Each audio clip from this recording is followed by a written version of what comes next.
Good afternoon. Let's start the next session. The first paper in this session is on media and development in Odisha, and uh, by Bidhubhushan Das, Aniruddha Jena, and Santosh Kumar Biswal.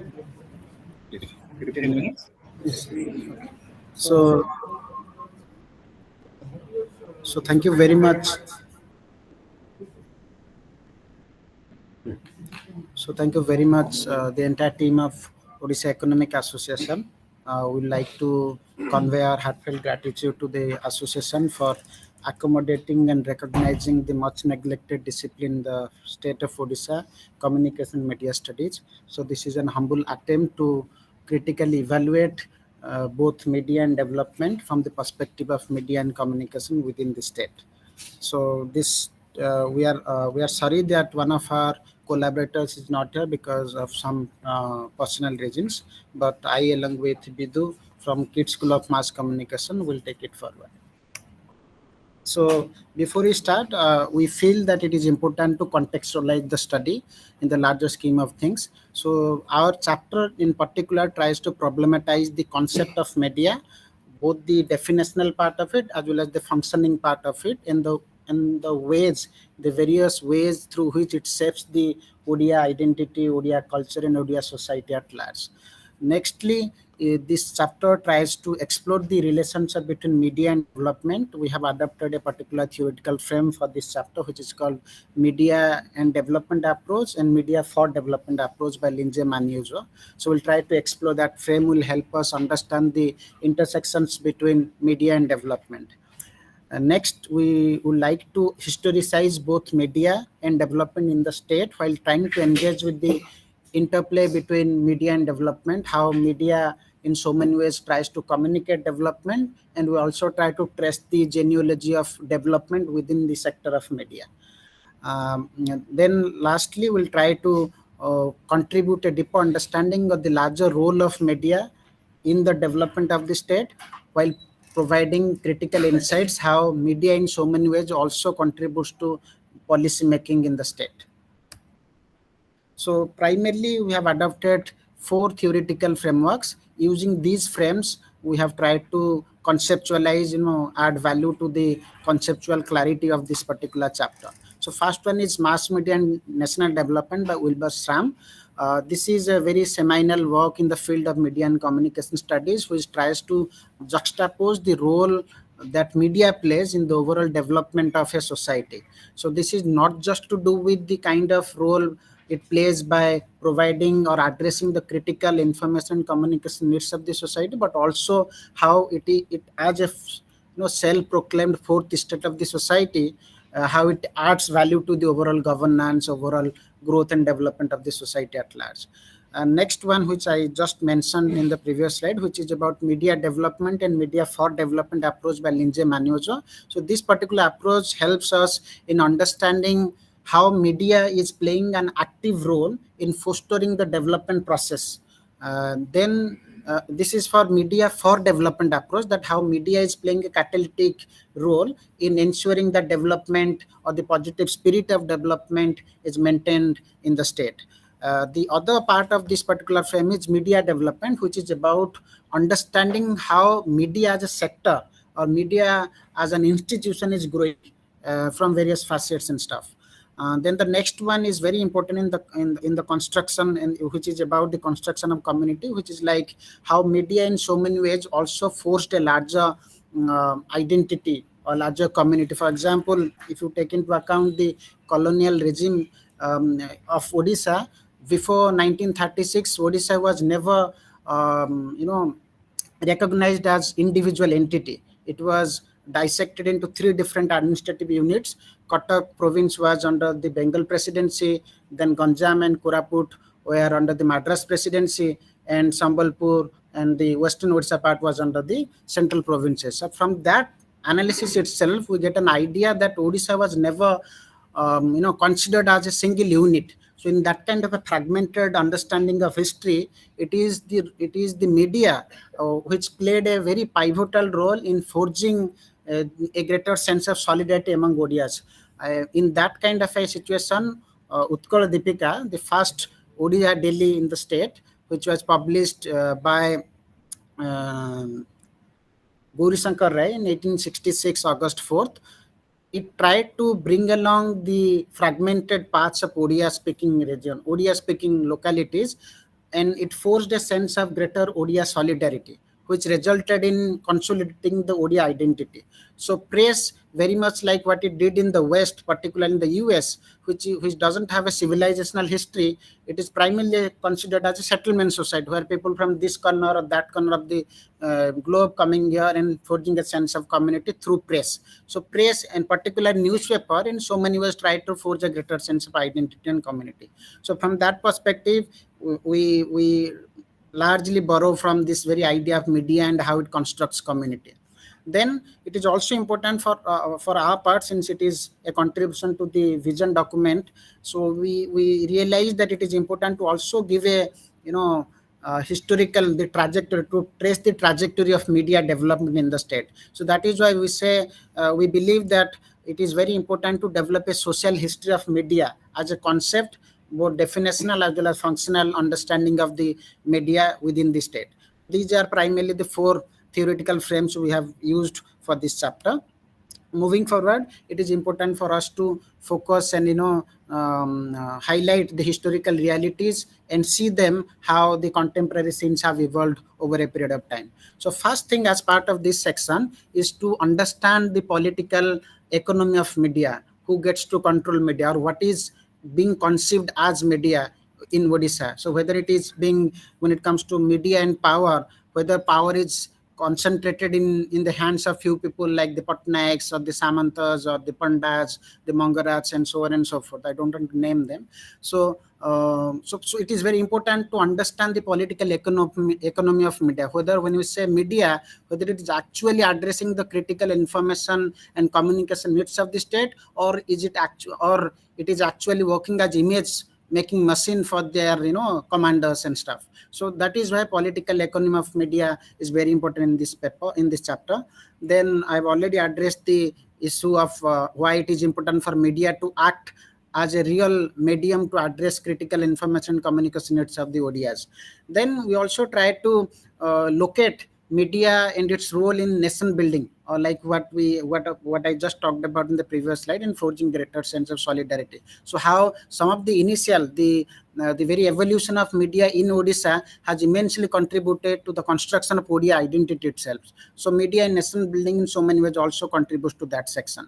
Then it is also very important for us to understand and differentiate that there is something called politics of media, which we try to get to see that what kind of issues are being prioritized by the media, whether it is Tunguru Bhola or Barsa issue, or five tribal people are being dying because of some issue happening in Kuraput or some issue happening in Raigada, so on and so forth. So that is very important to understand and make sense of the politics of media in Odisha.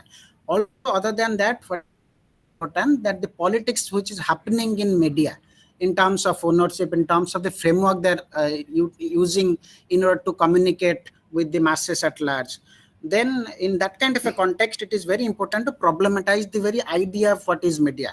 Media in the context of Indian democracy, which is self-proclaimed as the fourth state, which is supposed to hold the state or the power corridors accountable to the system or to the general public, whether it is actually doing that or it is actually amplifying the voices of the state, is something that we need to constantly ask ourselves. So that is when that kind of a context we have been searching for, that there is a that kind of a situation warrants that there need to be space for independent media. But the idea of independent media itself is very problematic. So because the very understanding that we have, because the understanding that we have of media in Odisha is very sectarian, that this media in coastal Odisha will primarily prioritize the issues of the coastal Odisha. It will not reach out to the issues of the areas which are considered as locationally disadvantaged, so on and so forth. So it questions the functioning of media as the self-proclaimed fourth state in the state as well. So in that kind of, in that kind of a context, so there is something called alternative media, which is neither the neither owned controlled by the state, nor by the private entity. So the space for alternative media is something that we are going to highlight in the chapter, where we try to emphasize that it is very important to develop and create spaces where media ownership is decentralized, where we understand by alternative media is something that it is going to be controlled by the community. For example, community radio or community newspaper or community video, so on and so forth. So my colleague Bidu will take it forward, try to explain geopolitics and media Yeah, I geography will of not take that. much time. Thank you, Anirudh. So, when we are talking about media and development in the state of Odisha, so we can't ignore the politics part. And even Vidyut Mahanti in her book writes that because of lack of proper media and Nang Druvika, the result, the effect of Nang Druvika multiplied because of lack of media. And from that, I see that media was, that means media in Odisha is neglected and Odisha is neglected in national media.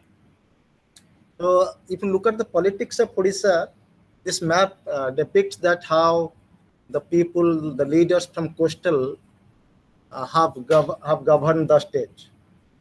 So uh, people from Sundargarh, Balangir, Nabarangpur and Koraput have governed just for 9 years in last 67 no 70 plus. 75 plus years to Odisha, and remaining is governed by the people from the coastal.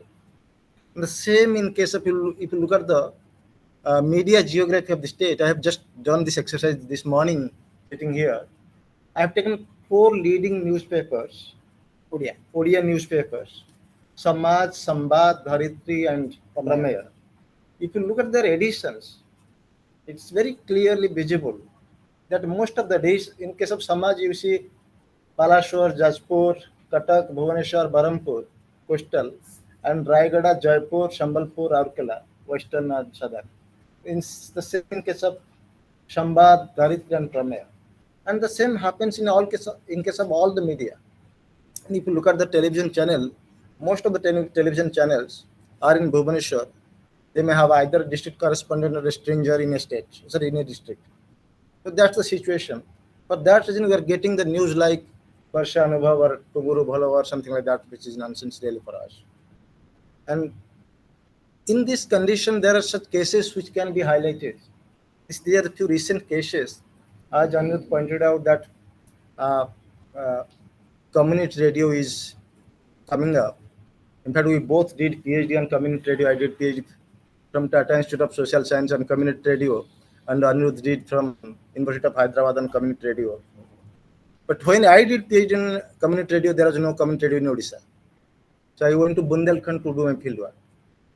So, and the first community radio in Konark started in 2010, and now we have 17 community radio stations, where there are 372 in India. So, though it is contested who is listening radio and what's their reach and what kind of work they are doing, but no doubt it's the alternative space they are creating to the local communities. And mostly community radio as the mandate are talking more about development and social change. So that's a good thing they are doing. And Namaskar newspaper is one such community newspaper in the state, and we hardly get such newspapers in the state who runs newspaper in a campaign mode. Many times they talk about the issues of the localities, and there are such cases. Nichak is another case. It's a very interesting case, uh, and some senior journalists like Praful Das and others uh, come forward and write on a whiteboard in the city center, Bhubaneswar. They did that practice when I talked to Praful Das in an interview. That why do you, because you have Hindu, so you can write in the Hindu. Why you are writing in the whiteboard on the city center? No, Hindu can't give me that space what this whiteboard can give. So in fact, the mainstream media is unable to provide the space even to its staff, reporters, even state correspondent, enough space to talk about the development of the issues and concerns of the people. But still, there are few hopes in the mainstream media. These are few mainstream media cases later on. District Zero, we all know that how The Indian Express experimented with poverty issue and finally came out that Nabarangpur, which is one of the most deprived districts in the country, and uh, the newspaper covered Nabarang for a year. And those kind of development issues, if media can highlight such things, then it will be a hope for the development communication scholars and the practitioners. And just two more cases. Uh, these two, three cases of mainstream media are very interesting. And we are talking about inclusive development, and we can't think a holistic development without addressing the diversities. And Bhinna Manisha Bhinna Katha, it's a unique program of Kalinga TV, and the whole program is a series program. It's hosted by transgender people and talks about transgender people. So such kind of innovative ideas if media can highlight, obviously that will be more inclusive in nature. And free news bulletins like OTV's Feed-in, which is in Sambalpuri language, and Shantali Khabar by Kalinga TV. If more media houses can do such kind of experiments, obviously it will add value to the development. And we don't know exactly what kind of new initiatives can come forward in coming days and years. Thank you. Thank you very much. Now, pointed questions and comments. Actually, actually, you will see that all media, they have actually when you give the title media and development tools, actually sometimes it seems to me as if all media they have their one agenda. Like when you see that OTV will never talk like he will like uh, they will support the BJP and what BJP government is doing.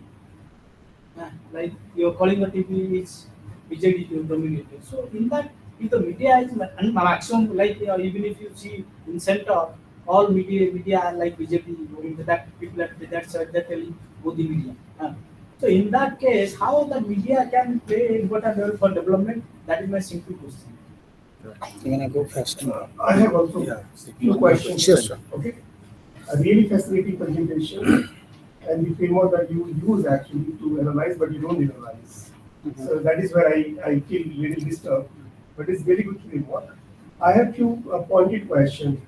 First thing is that Sudhir Patnaik has written about it.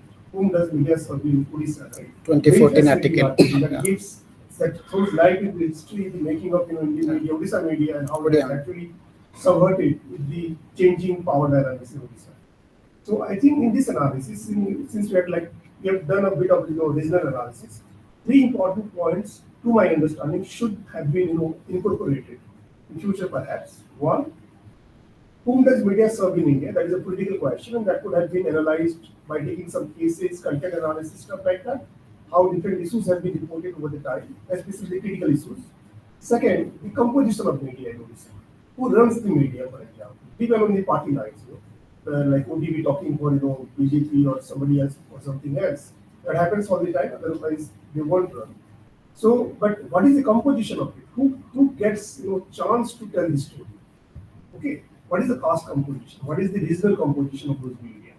And most importantly, this digital media uprising late 2010 perhaps, we see the dominance of all postal media, right?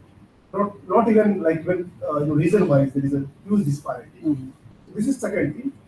And third thing, how this media narratives have changed, because the alternative media, the space for alternative media was too high way back then, when Sudhir Patnaik articulates how this kind of.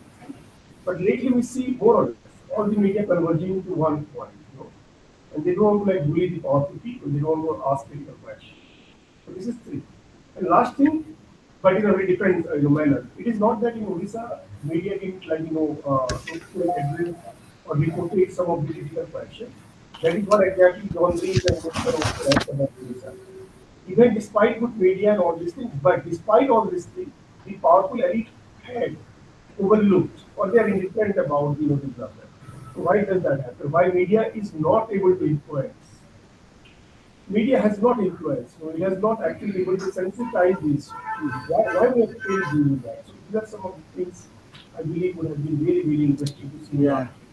Thank you. Can I go first today? Yeah. Okay. Just one Sure. little point. So you are not covering social media. Is that something you think you should have covered? Social media in particular, we're not looking at, but May digital I ask a infra- question? If the questions are still going on. Personal. Yeah. Just minimize. I want to ask question. There's a question from the audience. Hello. Ma'am, you want to ask question? Hello. Yes, Please ma'am. go ahead. Yes. No. It was quite an interesting presentation. I am particularly sort of motivated to ask a question because I did my PhD work on Indian newspaper industry way back in the 90s from Jawaharlal Nehru University through CDS. So I just wanted to, and in the whole problematization that you presented, I thought an important aspect of contemporary media perhaps has been sort of left out. That is actually the economic foundation of Indian media institution. And you know that scholars like Nicholas Gandham very clearly kind of portrayed how uh, kind of media is at the same time an economic institution and an ideological apparatus. And that nexus between, especially that strengthening nexus between economics and ideology, is perhaps the at the root of if you really put it differently, the material conditions under which news and views are produced in India through different kinds of media. And I think that definitely needs a very, in fact, that perhaps would, reveal, unravel, all those, the anxieties we have about why media is behaving the way it is. Hence, there is a vibrant discussion around ownership patterns, and we have enough data to talk about cross holdings, the monopoly nature of some of these newspapers, the series of articles that somebody like Robin Jeffrey has written on the language newspapers in India really very clearly tell us how this nexus has been working, spanning politics, economics, and other ideological aspects. I think that must come in. I thought if you are really sort of, because you are having such a wonderful framing of your paper, a sheer not mentioning it, I think is perhaps, to me it looks as if a major gap in the analysis. Yeah, thank you. Okay. I think we'll take these suggestions and. Yeah, ma'am didn't have a question. Okay. She had a suggestion. So if you allow me, I can respond to. Okay. Please go ahead. So to respond to your question, whether it is to do with, so I guess your question about why there is a need to do this. Um, we understand, and in some way my answer will overlap with your question as well. To some extent, we understand that we have not been able to explain, but what the question that we are getting is perhaps there in our paper, is there in the paper, where we primarily try to unpack these complexities, whether to do with ownership, whether to do with who gets to control media, and a very important article by Sudhir Patnaik in 2014 EPW article that is there also in the chapter. The primary understanding why we are vouching for that, we need to create an alternative space which will primarily address the issues of media and communication information of the people who are otherwise neglected by this, casteist, slanted, biased media. The point you raised is very important. If you do a caste line survey of media ownership in Odisha, you will find 80 to 90, more than 90% of people who gets to control media are actually from upper caste.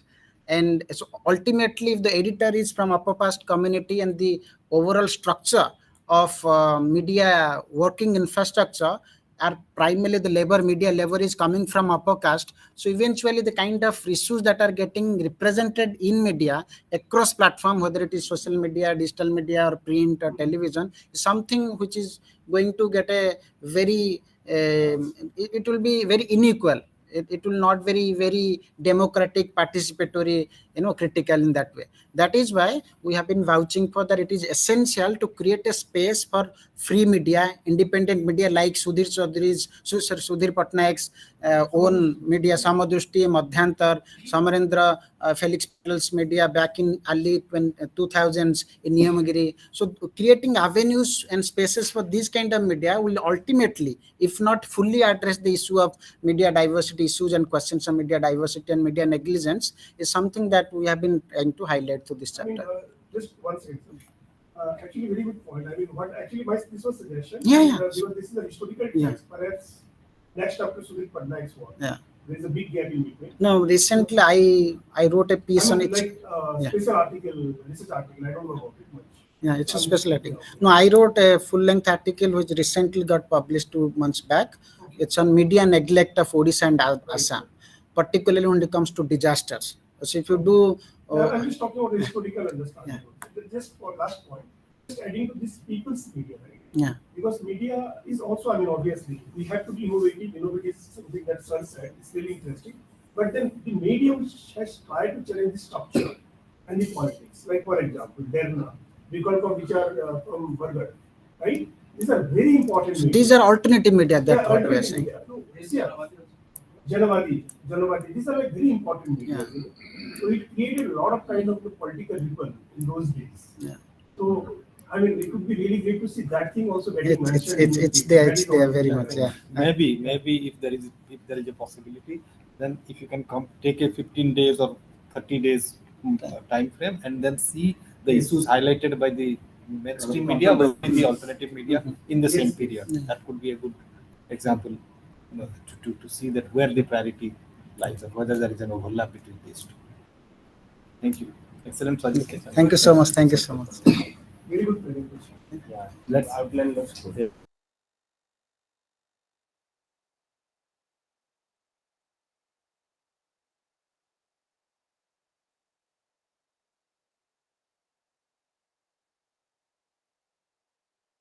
Odisha. Subhasis Sahu, Pranay Kumar Swai, and Sukhdev Nair. Subhasis is here. Yeah, please, Dr. Sahu. We have 15 minutes.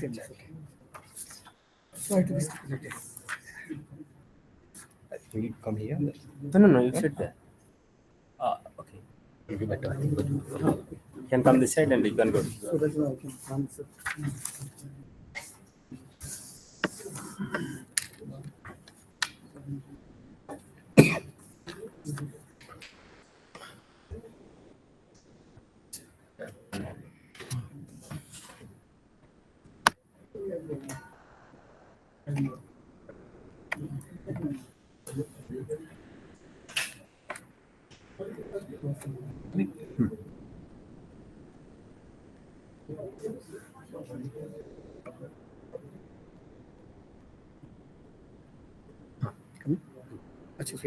one? Yes.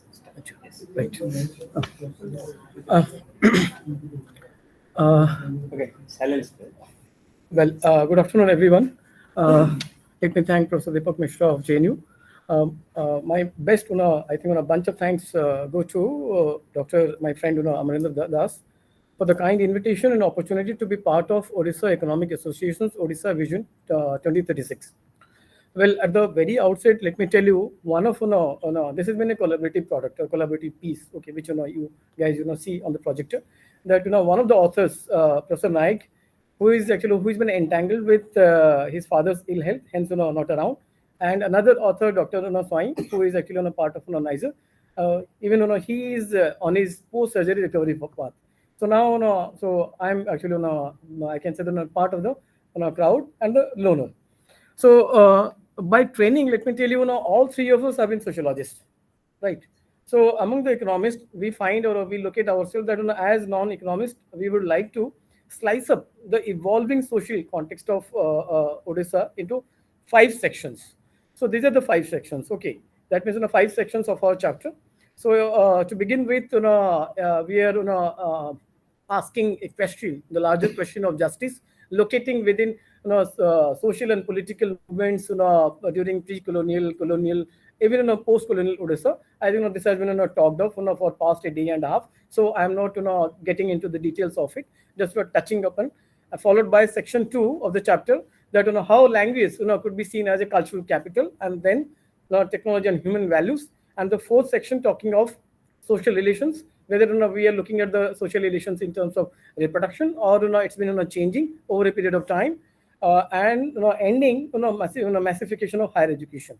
So to begin with, the larger question of justice. See, you see, a bunch of movements, which is mentioned over there.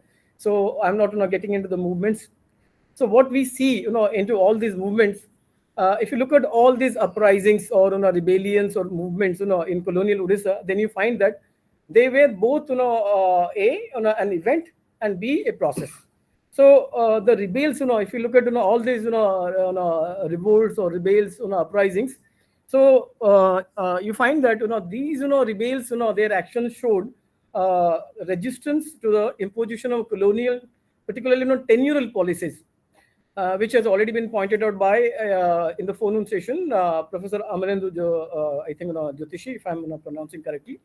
So this they showed their resistance against the colonial tenurial policies through different patterns of social agrarian linkages and social behavior. All these rebellions were also instrumental in the reorganization of these linkages, subsequently influencing as well as the formation of popular consciousness, and towards the formation of a regional ethnic identity, that is an ODA identity, or you can say that the formation of ODA nationalism. So we have explored this process in the first section of the chapter. In the second section, see here we look at once the identity gets formed and the ethnic movement taking a shape. So how language playing a key role. So see the lack of prior to this, prior to the formation of the state, the lack of language translation could be seen as a resource, or could be seen as a capital, or could be seen as a cultural capital, which was pointed out way back in 1960s or 70s by French philosopher Pierre Bourdieu, that lack of language translation as a resource, which also became a rallying point for Odia movement and the mission. I mean, mission towards the formation of the state, and it is also construed as a civilizing mission. When we say civilizing mission, how language could be viewed as a civilizing mission? That means through language we generate knowledge, and once knowledge gets generated, and who actually generates this knowledge? The ruling intelligentsia, or the ruling class, or you can say the ruling elite, and nowadays the rise of middle class. So gradually it's been handing over from, you can say that upper class to the lower class, or upper strata of the society to the lower strata of the society. And then by doing so, we see the democratization of information, the democratization of knowledge, and the democratization of scientific knowledge. Now it's it creates a relation between scientific fields and their publics, and which floated through actually two types of you can say that gentry. One is knowledge producers, the other one is the knowledge acquirers. So these actors, I mean, these actors, when actually if you get into the bottom bullet, that is getting science across through public lectures and experimentations by Pran Krishna Parija, okay, Radhanath Ratha, then Gokulananda Mahapatra, Harihara Mishra, right? All these people, these actors, they start they, the way they operate operated in the society.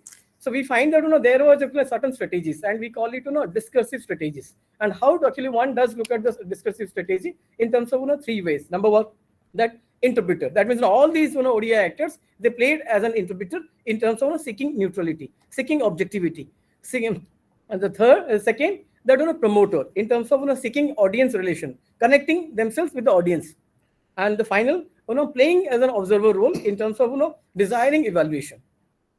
So in the third section, what we are arguing that, see, the vernacular, the idea of vernacular should not be equated with a subaltern. Instead, vernacular, the idea of vernacular was used as a used as a strategic tool, or strategic, you can say, the device or mechanism, or a heuristic device against the colonialist discourses. So eventually, the idea of mass education, which you see today now, BJP-led India government doing that, translating, alien language into regional languages, it was started, much before in the land of Odisha. So eventually, the idea of mass education in the vernaculars gained momentum in official circles and in public spheres in terms of regional literary spheres. Vernacular, technically, terminology came to be regarded as an essential role for the proliferation, or you can say that, mushrooming of scientific discourse and also for science education.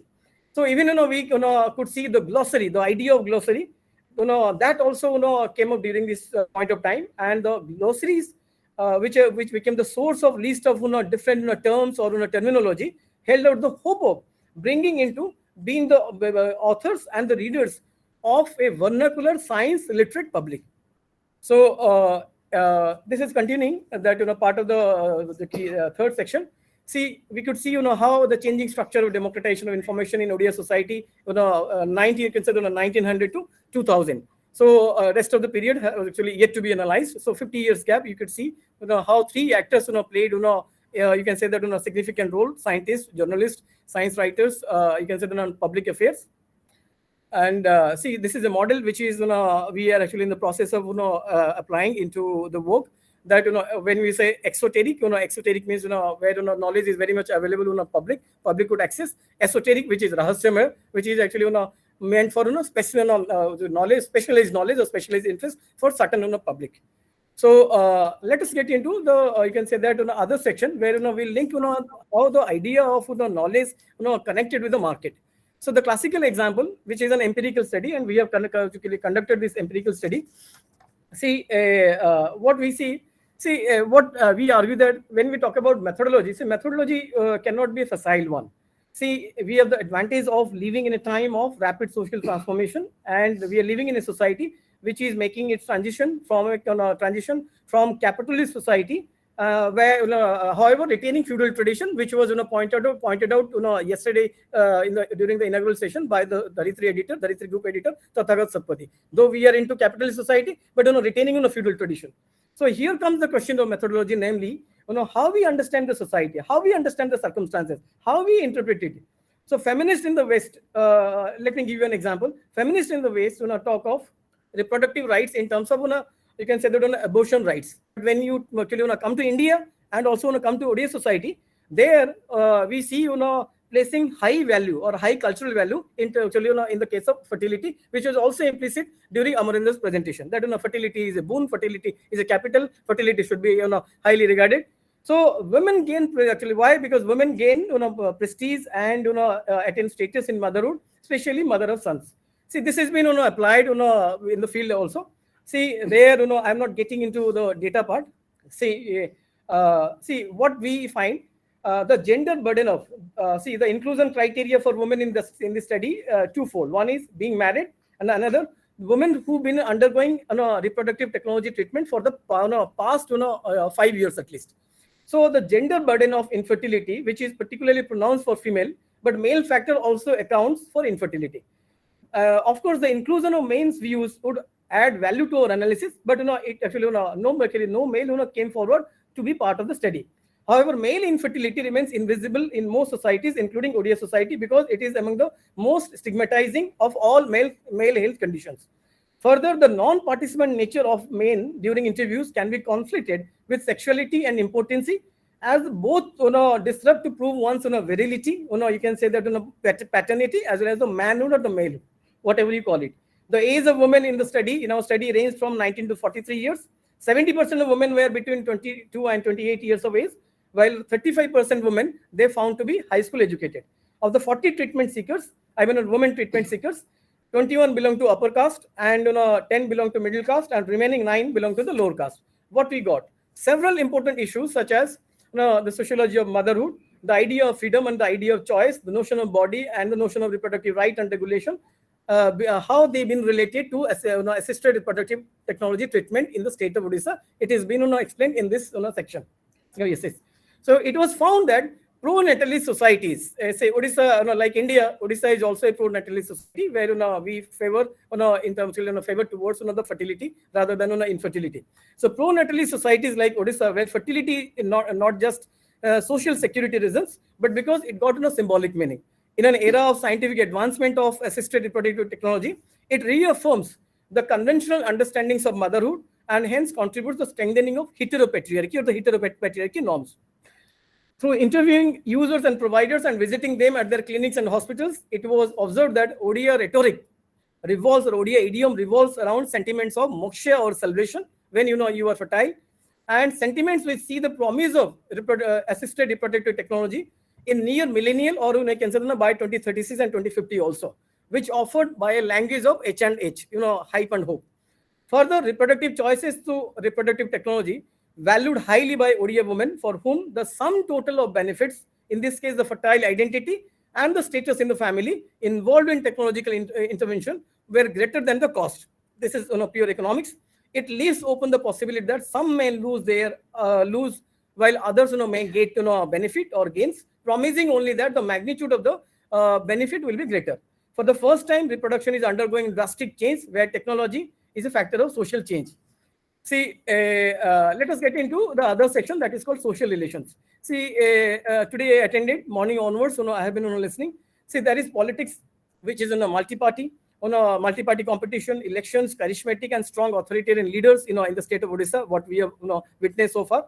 Then there is also economics, which for past a day and a half you guys have talked about, which is a move from, or shifting from a command economy toward market liberalization.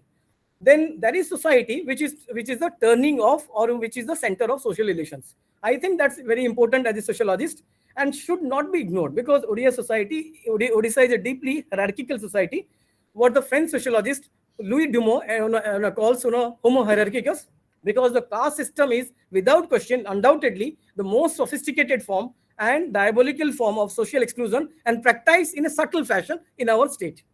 So, but when it comes to social relations in the state of Odisha, we think Odisha is moving, certainly moving, despite authoritarian populism. Sorry to say that, authoritarian populism for past 27 years at the top, despite the economic inequalities generated by the market liberalism toward a more egalitarian society. Women and Dalits are less exploited as compared to other states in terms of NCRB data, right?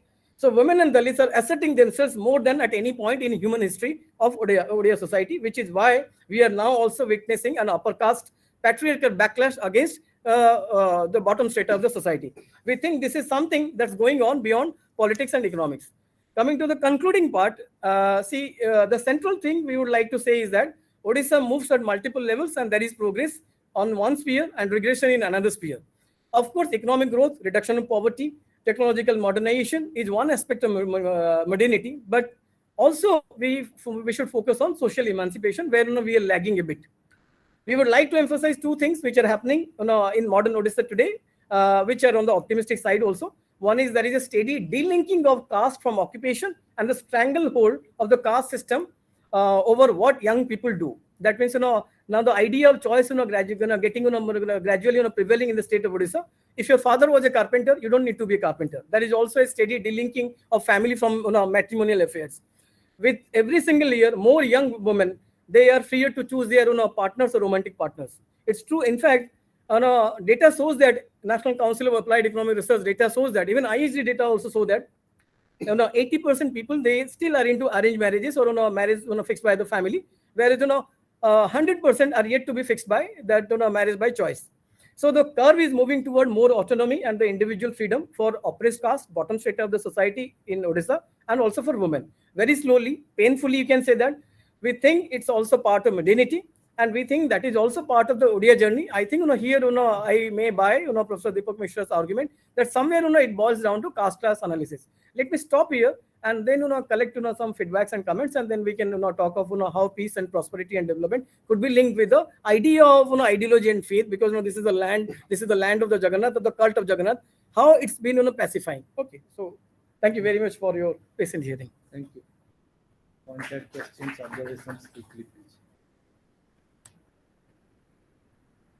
Yeah, please go ahead. Thank you so much, sir. It was really valuable. Thank you. The presentation summarize also blocking. It's not a question per se, but comment. The presentation, in the middle of it, where you highlighted how territorial regions have been contested and stuff. So, while my own work also, my PhD and the work that we have been started, it also giving that argument of center and periphery. Agree. So the colonial Odisha giving that Odisha was always considered as a periphery, but within Odisha there are peripheries within the periphery itself. So the very culture of knowledge creation, knowledge production, knowledge creation, knowledge distribution, and knowledge what you call acquirers is something which is also highlighting the larger politics of knowledge. Who gets to create knowledge, who gets to produce knowledge. This is again linking to the very idea of provincializing Europe of the Chakravarti. or Agree, Indian agree, scholars agree. like G.N. Davies, Completely agree, yeah. work, Yes. The crisis within, and you highlighted the language issue. The 1961 in the work after amnesia, G.N. Davies cites that in 1961 census, the language census was done and the total number of language India had then, 1961, was crossing over 1500 languages. By 10 years, the next census, 1971, the language number drastically came down to some 800 something. So in a span of 10 years, we lost around 800 plus languages. The moment we say we lost languages, it means the epistemologies are being erased. Whether it is strategically or subconsciously or as what you pointed out lastly, as part of the consequences of the repercussions of modernity, Yes. something that we need to constantly ponder about. Yeah. So these are some of the ideas. Adding two words to this, there's somewhere I find that the localism, okay, a lot of insurgencies happened. Even I think my professors also talked of since phone session onwards, localism. All these whether Paika Bidro or Ghumsar rebellion. Okay, see all these bidros or rebellions, revolts. Somewhere localism limits the insurgency. Okay, so though spread, diffused, but somewhere to me it limits. Number one. Number two, that see to me that when we talk of that knowledge creation, knowledge distribution, you think of alphabetically speaking, I for India, I for Israel. These two countries, if you see that now Israel also you find free that free market economy and free market economy friendly leader is there. Netanyahu is there. In India also you can say the free market economy leader is there.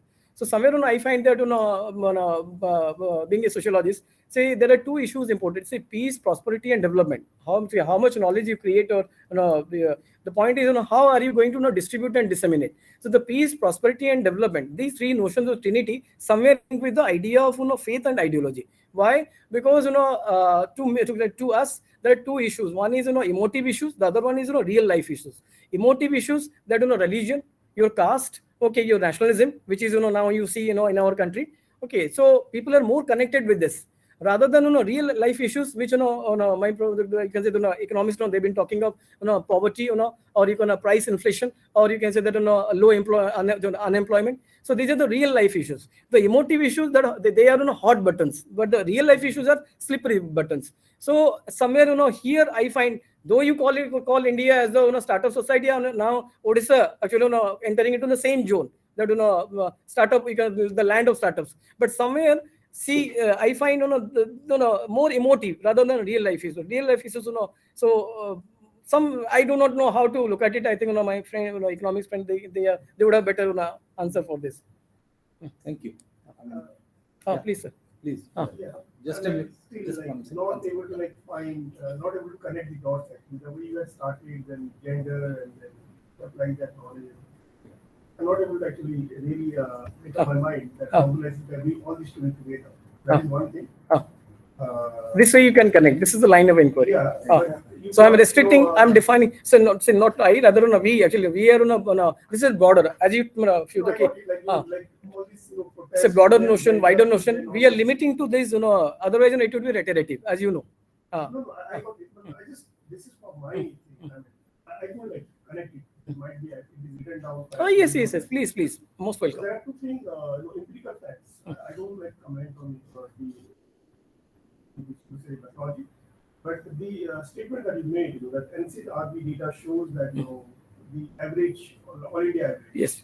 the time against SC/ST of women and all this thing is pretty low in India. In Odisha. Compared to it, but Yes. what conviction rate is lowest in Odisha? Even Lowest. yes. I mean, it shows. But in media, it's opposite. No, I don't know media. Yes. So if it is not convicted, it means it's a different story. Yes, Right? yes, yes, But the number is high, the conviction rate is really, really high. yes. Okay. So they might get activity in between. So and that shows a lot of power relation between point one. Yes. Point two, and that is really, really important. Point is really boiling point, right? The state of Dalit in particular is really, really worse. It's getting really, really worse. And this is political statement. I think. Why?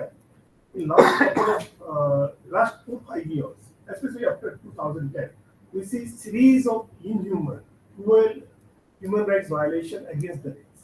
I can give example of so many things. Srinata issue, now Burger issue, now Brahmagiri issue. This was not the case before. It was happening for the very first time. It was not happening before. So why it is happening? So it is not a happy state, or things are not converging. Okay. So that is also very factored in. So it means it shows that kind of a caste, identity got more pronounced, more because the articulation is coming from the rates. Now they are also claiming space, and as a result, obviously, the so to say privilege would always register back. Yeah. Because yes, This is happening. So you have to take this critical fact into account. And resistance from Adivasi is also growing. I don't know. I mean, it is not reflecting. No, that is part. Bottom one. Yeah. You don't have to, yes, I mean, yes. just, Yes, That's the observation. yes, yes. I'll- Noted, sir. just one sentence. Please, sir. Yeah, this is for you and for the consideration of you and your co-authors. Now, in this exercise, we are very much aware of the fact that we are not here to discuss economics, Yes. the economics. Yes. So it's not that. I mean, this is only there. Obviously, we will need perspective from other disciplines. Yes. But what we need really from this analysis is an update on all the studies that have been done, which we may not be aware of because of our disciplinary, levels. All the studies that have been done, or all the new knowledge that has come about the social context, the changing social context. So I would request that rather than giving space to a specific case study, Yes, sir. please consider this. That rather we would like to have a state-of-the-art summary on this issue, right, which gives us input and insight. Otherwise, I think you have your framework, and then you can. Noted, sir.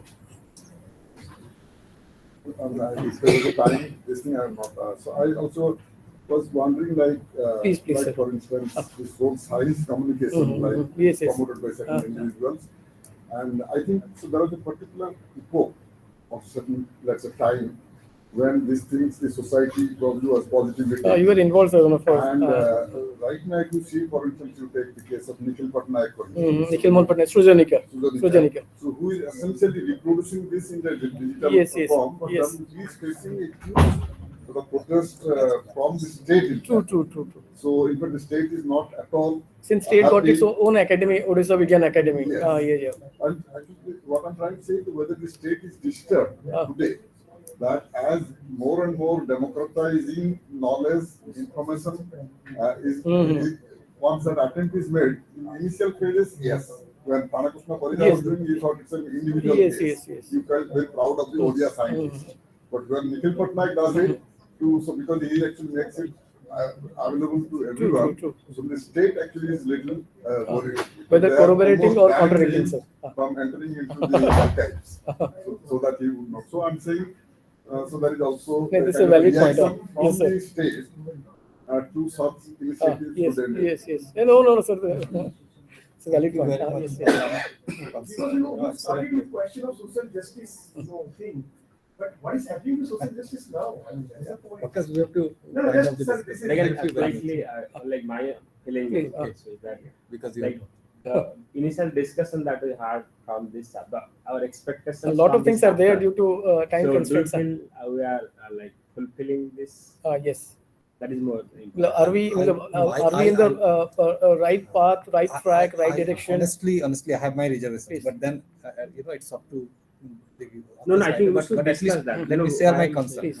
See, a lot of things have changed in Odisha in terms of the social context. All the questions which you actually begin with, caste, class, ethnicity, language, all these things have changed. The problem is this knowledge about this change remains fragmented and of data.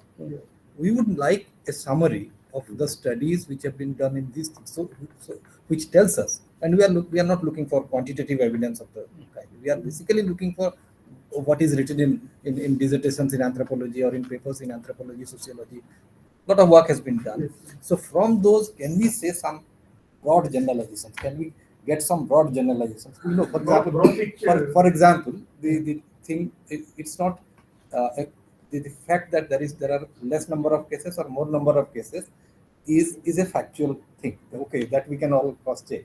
The thing is, there can be, the numbers might be rising because of increased awareness. Yes. The backlash against that, it might be a sign of political assertion. We need some evidence to back this, to corroborate that. to back these arguments. So we would be happy if because we have a lot of other papers working on this, so we'll be happy if you can give us a kind of state of the literature summary on these issues. So that will be a great help. And don't spend time on a particular studies from a particular finding. The conclusion we are interested in, but then this can be, just the conclusion is enough for us. We will be more interested. This is my view as a but this we are not talking about this study as the study. There are number of no, studies. I know, Yes. but that was because you Yes, talked sir, yes. about one Obviously, study. What I'm sir. saying, you can save space to give space to other studies, other evidences which are there. I'm sure which are there, rather than focusing on. I mean, you don't have to labor to convince us that this is your evidence. Yes. We take it at face value that from this study this has been found. The point that you are making is important, even in that case study. But we are more interested in I somehow actually got lost in section 2, 3, and even 5. So section 1 and 4 I can relate. Yeah. But other 3 sections. 5 we are talking about. 5, that's only 5. You can see, only one slide is there. But still, again, 1 and 4. If you go back again to them. So I no that chapter right. That's right. For me, it's like section 1 and 4. Somehow, like we are expecting in this chapter more elaboration on. I mean, I will not mind something from section 2 being there in section 4. Okay. Language is part of. Okay. Okay, sir. Right. But then, if you can tell us, for example, how what is the new thinking on social progress, caste, on touchability? There are how the social relation has changed. ISDS and survey on non-teaching factors that have affected such social, the drivers of the social changes. About consciousness, about mobilization. Yes. These are and some I think. Yeah. Sorry. I mean, we can have a special discussion on this later. For me, it seems too ambitious. The It is. sections are done. It's not actually the fault of the writers. We are to be blamed because we gave them very ambitious topic. Because we see, but in the outline that you had given, I think this, that's much more. But I think the section 2, 3, 5 were not there, right? There. Okay, it's been schemed. I think the presentation in the outline and here are different completely. No, there everything is there. It's been schemed into 5 sections because we cannot. You are what Professor Mishra pointed out. See, you are we've been instructed to write 5,000 to 8,000 words, and how to sum it up and from your title itself, is social. It's very difficult. Somewhere it's a very ambitious thing that we ask you to do. But please, because this document, we believe that, at least we may be wrong about this, but we believe that this document is going to be read by people, scholars, and for a considerable number of years. So I think by speaking to us in this manner, you will also contribute a lot to what we are talking about here about future topics. Thank you very much. Thank you. Can we move on to the next paper by Professor Kesav Das? Industrialization in Odisha, nature, contribution, options and challenges. Yes, sir, please. Are you using a power PPT? No, I'm going to just sit here and. No, please come to me. Okay. Come here because. So if you're not using PPT, you can just use this. Because we are recording this. Okay, we have 2 more presentations. We have one is Sitakanta is there, and then Professor Taran online. Yes. Yeah, 15 minutes, sir. I may take less time at now because I have very little to say, in fact.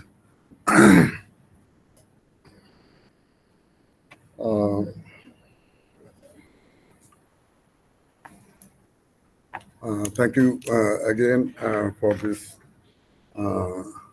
real important opportunity.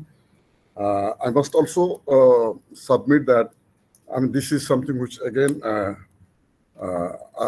should not claim that I have worked a lot on this, but then it also some of the maybe main points I sort of will cover in this presentation. So I'm essentially talking about the whole question of industrialization process. I,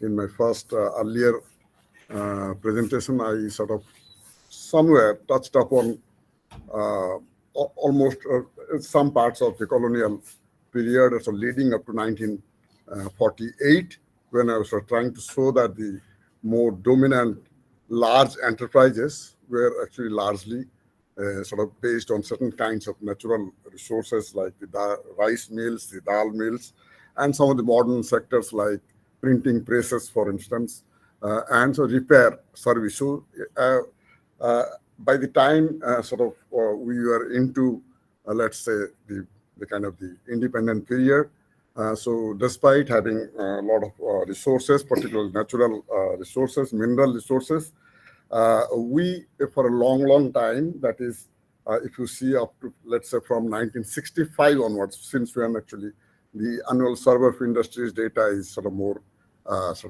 relevant.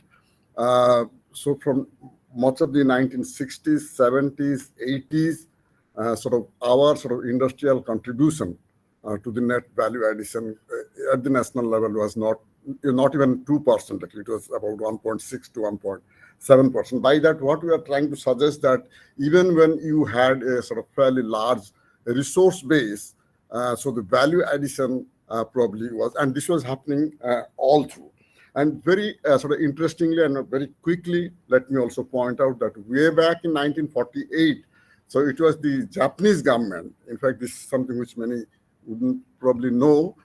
So it's the Japanese government actually which in the post-World War time, actually, they in fact took a huge interest in taking iron ore from Odisha for the whatever the industrial development of Japan, and they wanted a kind of a direct treaty with a provincial state, which the federal government did not quite allow. And in return of taking iron ores from Odisha, because this was one of the best quality in terms of the ferrous content, this was one of the best, comparable only with the Ruhr belt of Germany, which produces the best steel in the world. So that is the kind of iron ore we had here, and the Japan government was keen.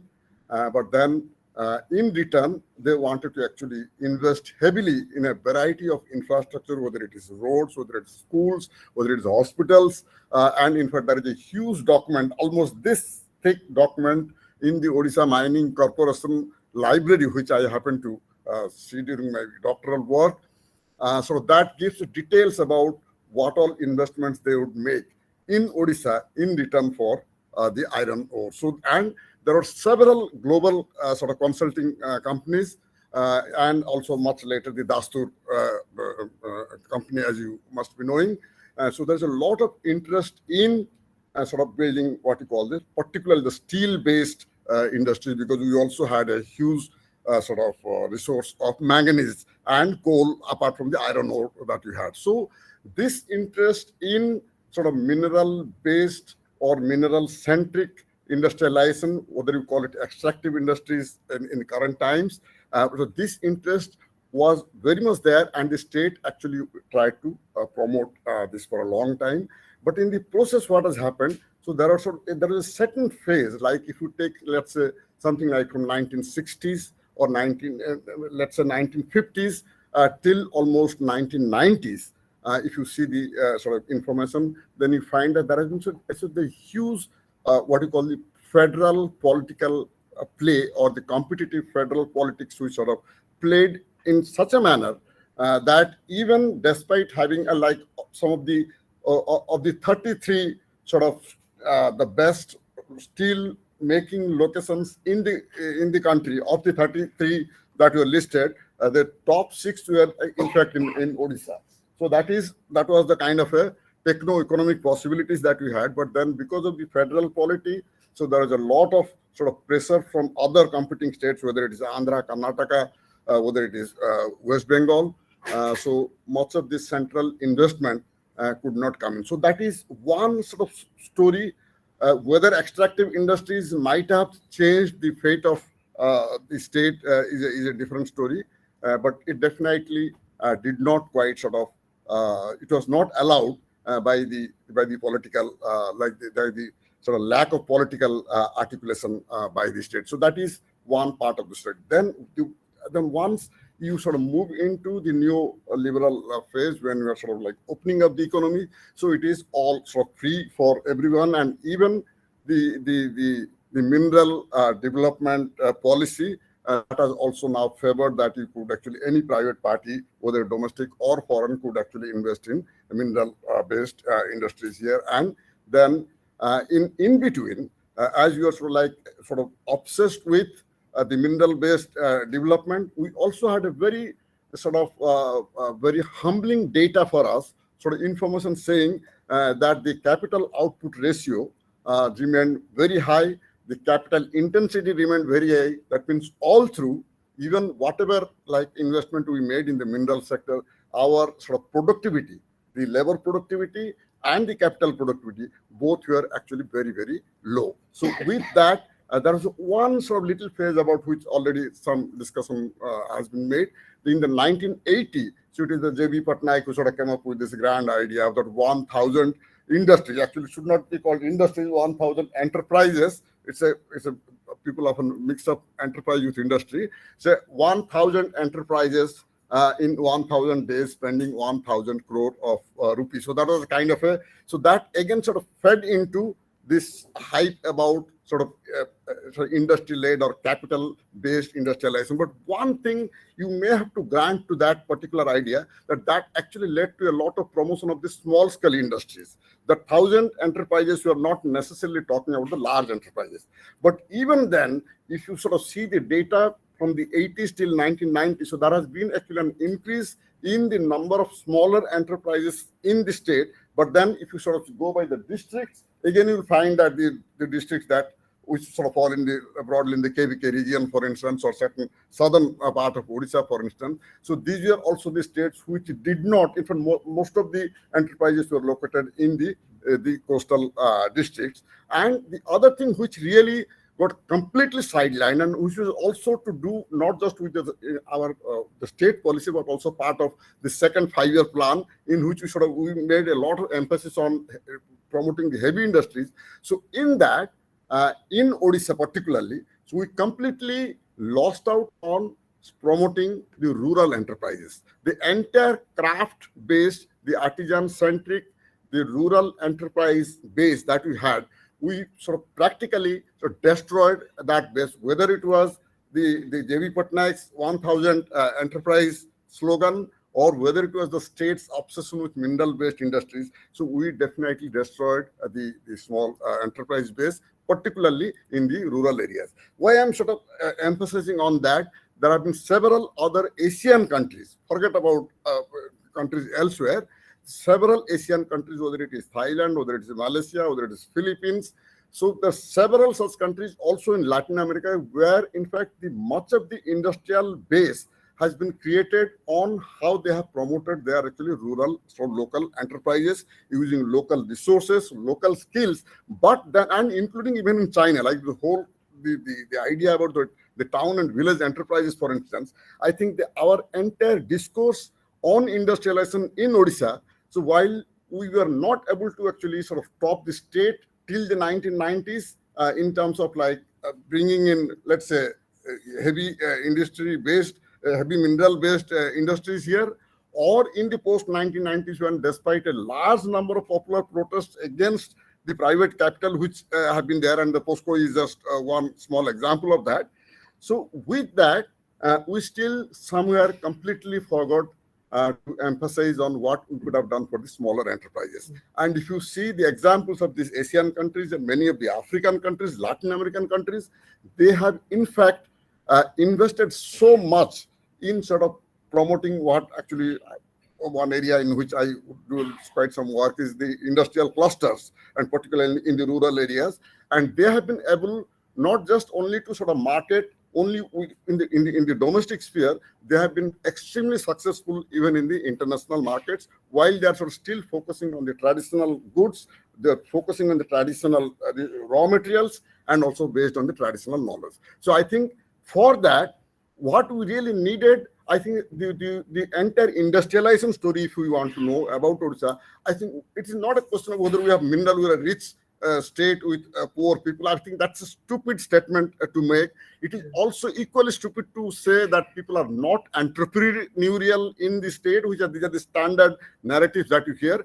I think what we have completely missed out in the process of development or industrialization or whatever you call it, that we have not actually built enough infrastructure, and particularly critical business-centric infrastructure, excepting for that making certain kinds of, like you have a heart in once a year in Bhubaneswar, you have a tribal mela that you focus their brooms and their baskets, and you think you have done a great service. If you want to promote business, so you better provide the same business-centric infrastructure as you might have provided in an urban area or in an industrialized state.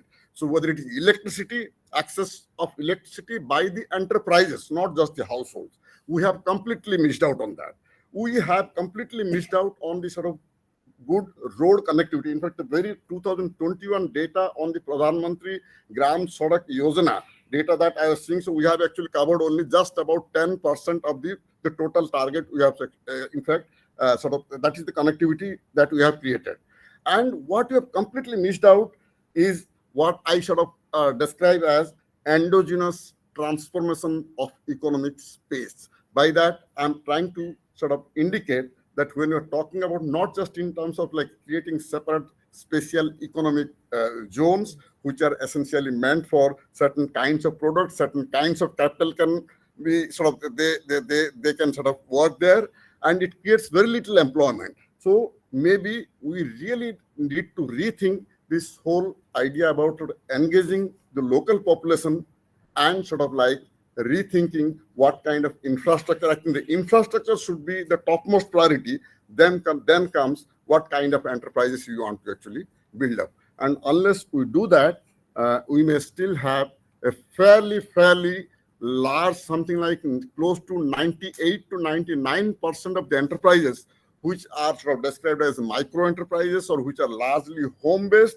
So they have no access to capital because most of them are 95% of them are actually in the informal domain. So they do not access any formal sources of capital. They are completely disconnected from the relevant markets, and there is very little they know in terms of how sort of they can be part of any value chain of their own choice. And the last small point I want to make is that the entire primary sector, whether it is fisheries, whether it is forestry, or there are certain kinds of agricultural resources, so unless we are sort of talking in terms of what we broadly describe as inclusive innovations, the certain kinds of innovation processes, not just sort of infusing or providing certain kinds of science and technology inputs, but actually providing a lot of institutional support so that maybe many of these enterprises might do very well.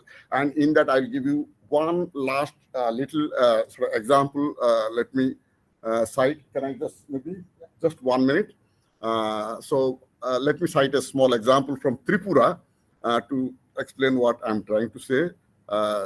So like I happened to meet an entrepreneur, a bamboo craft person who had received the President's Gold Medal for whatever a great craft that he had.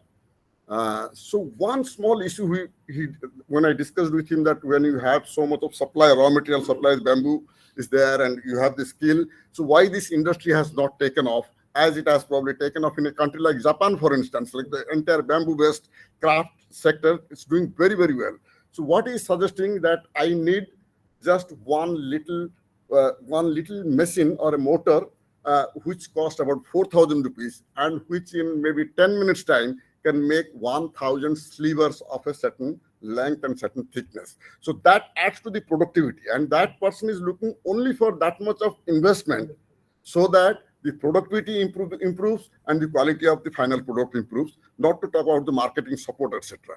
So, and you are saying that this was despite this program, this machine, which has been sort of acknowledged by the Ministry of Handlooms and Handicrafts.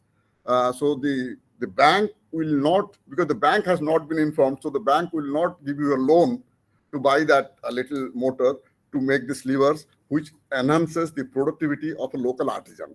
So what we have done, we have completely missed out on these very discrete needs of the local enterprises, and we have completely missed out on the business-centric infrastructure. So unless you do that, it will always, with a big private capital, they will be always lured by the huge mineral resource base that you have. And because the state is always colluding with them, you will always have grand conventions, you will have mega sort of events where the state will be falling at the feet of the big capital to again come and invest in mineral-based industries where you will have very little employment generation. Thank you very much. Go ahead. Sir, I have a quick comment. We are talking about infrastructure. Like that, we have to follow like the China type system. Not only the infrastructure, they have that India need to develop the entire supply chain. Not only like even if you some like in the interior area you develop supply chain, like infrastructure, the communication facility is not there. So somehow you build also that is not connecting. With the help of that infrastructure, the entire supply chain, like for medium enterprises, entire supply chain, like go down and like that cold store facility, all these things simultaneously will develop. Then the productivity efficiency will increase. Otherwise, it's not going to give the fruits. This is my personal opinion. Because you are mentioning the example of China, so you must also know that there is something called, they have created what is called the market platforms.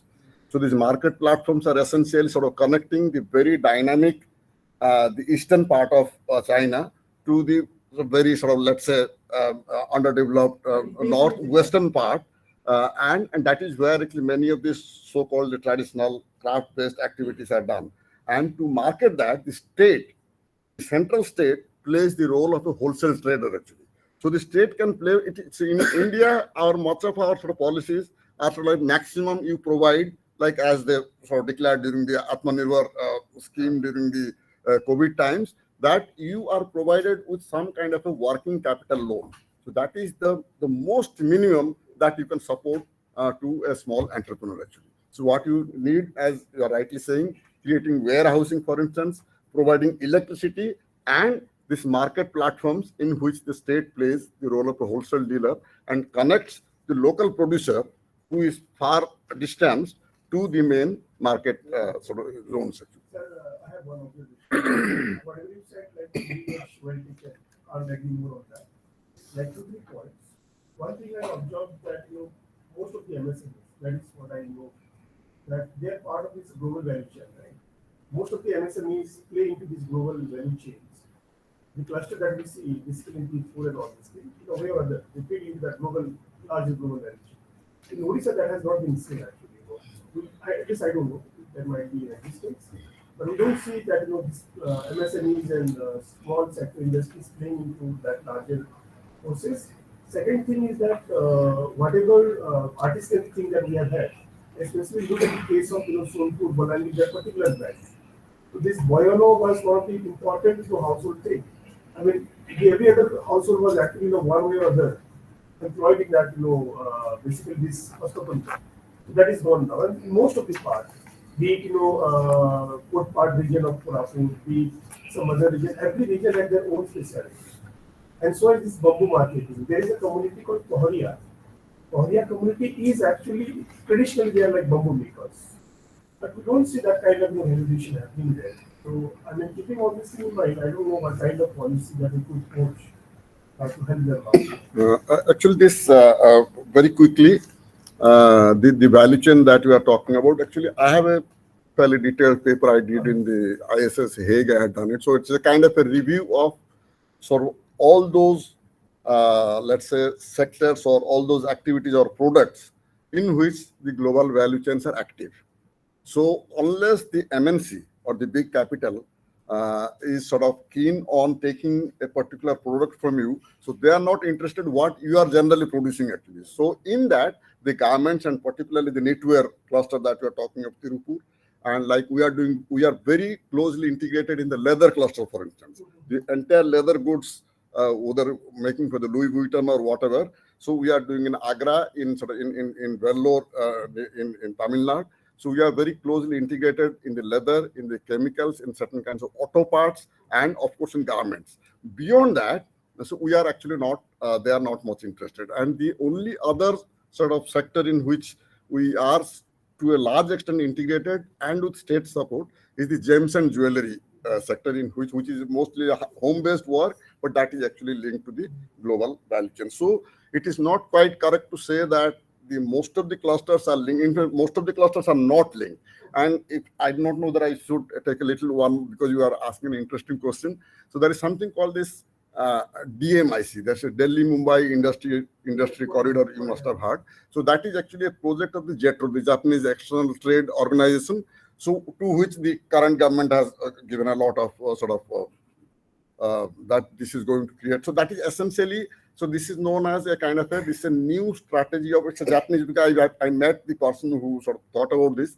So this is called a flowchart approach to promoting clusters. That means, so essentially there are sort of a few major Japanese parent companies, whether it's a Mitsubishi, whether it is Honda or whichever or National or whatever company.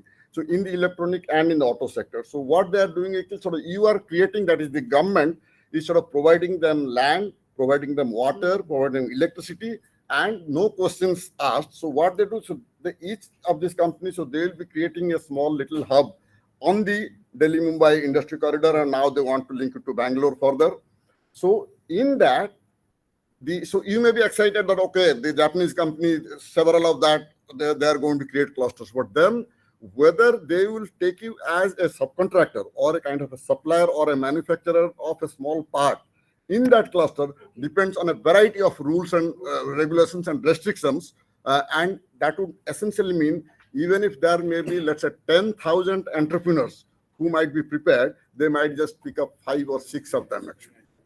So what I'm trying to suggest is so many of this kind of this being world class and sort of like working for the Japanese technology is coming to us, and they will not allow you to work for any other company if you are also working as a subcontractor to them. So there are several such complications which are there.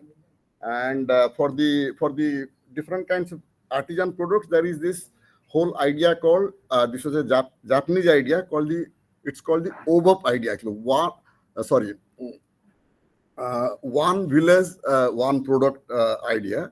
And later it was picked up by Thailand. It's called one Tambon, one product, from which that the one district, one product that we have sort of copied recently and started in Uttar Pradesh now. So if you have maybe in some other time, I'll sort of make a little presentation. So that gives you a lot of ways by which you can sort of like promote the local craft. For instance, the Thai Airways or the 5-star hotels in Thailand. So they are actually promoting the local craft products without taking any extra cost, because the Thai flights, Airways flights, they go all over the world, and even the Thai embassies all over the world. So they are actually acting as the ambassadors of the artisan products which are coming from there. And there is a lot of fresh thinking in terms of like you go to, for instance, Utkalika, for instance. So 100 kinds of craft products are there, but then finally the word plastic bag mein, paper mein karke aapko pakda deta hai. So what the other countries they are doing, so there is a huge packaging industry which has come up, so which like maybe makes a little ceramic or a, let's say, wooden box in which your little craft product is kept, and that is sort of selling at a much higher price. So, and with a sort of like stamp that this is made by OTOP, one Tambon, one product. So you are sort of you are supporting that, and you are using a multifarious channels to promote your craft. It is not just you have a mela, tribal mela there, and you and me go and buy things there. So that is not going to sort out the problem. So it needs a complete rethink, absolute overall, and you have to involve the craft persons themselves in the process to know what are the challenges they are facing. Thank you very much. Sorry. Only small query. Are you referring anywhere like how the small scale industries which are extinct? Are you going to provide any strategies for them? Like in our school days, we used to read Baro Baro Kacho Karkhana or Chodu and Luga Kodo. And there is steel kind of, is there any section that is dealing with? No, if something is dead, then I'm not. Maybe you have to completely rethink about the new possibilities, new technologies, raw materials, etc. But if your unit is sick, then you have to really see whether it is actually very often it is because of the markets actually. So we actually do not see the longer market links, and that is where the business fails. If the business doesn't sort of work just because you and me like a particular product actually, so they want a sort of better market, and the state very often has failed to see that for long chain of markets. Thank you. I think I've taken a lot of time. That's very good. Thank you so much. So the next presentation.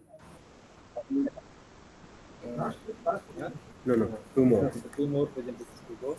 Poverty alleviation and livelihood by Sitakanta Panda, Himanshu Shekhar Rao. I think Sitakanta is online. Sitakanta, over to you. So can you hear me, Aman bhai? Yes, I can. So I'm actually doing this present entire screen. So can you see the screen there? Not yet. Yeah. Sir, No, you share first. Yes, I have shared. So can you? Wait.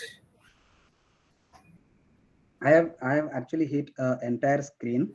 So present the screen. So I share the screen. So can you hear me?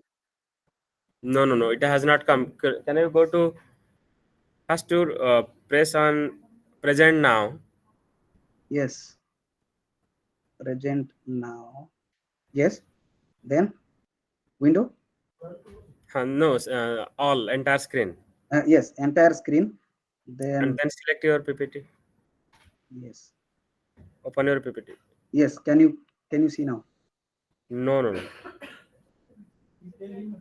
I think you should be able to see it now. Can you rejoin? Because it is not showing that you are sharing anything. Okay. So. Yes.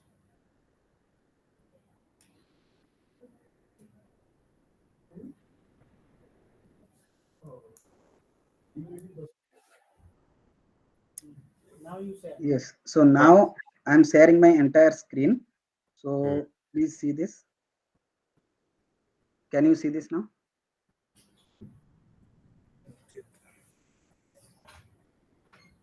Are you pressing the button share screen or not? Yes. Entire screen only. No. Present now option you are pressing. Yes, share. I've already shared. No.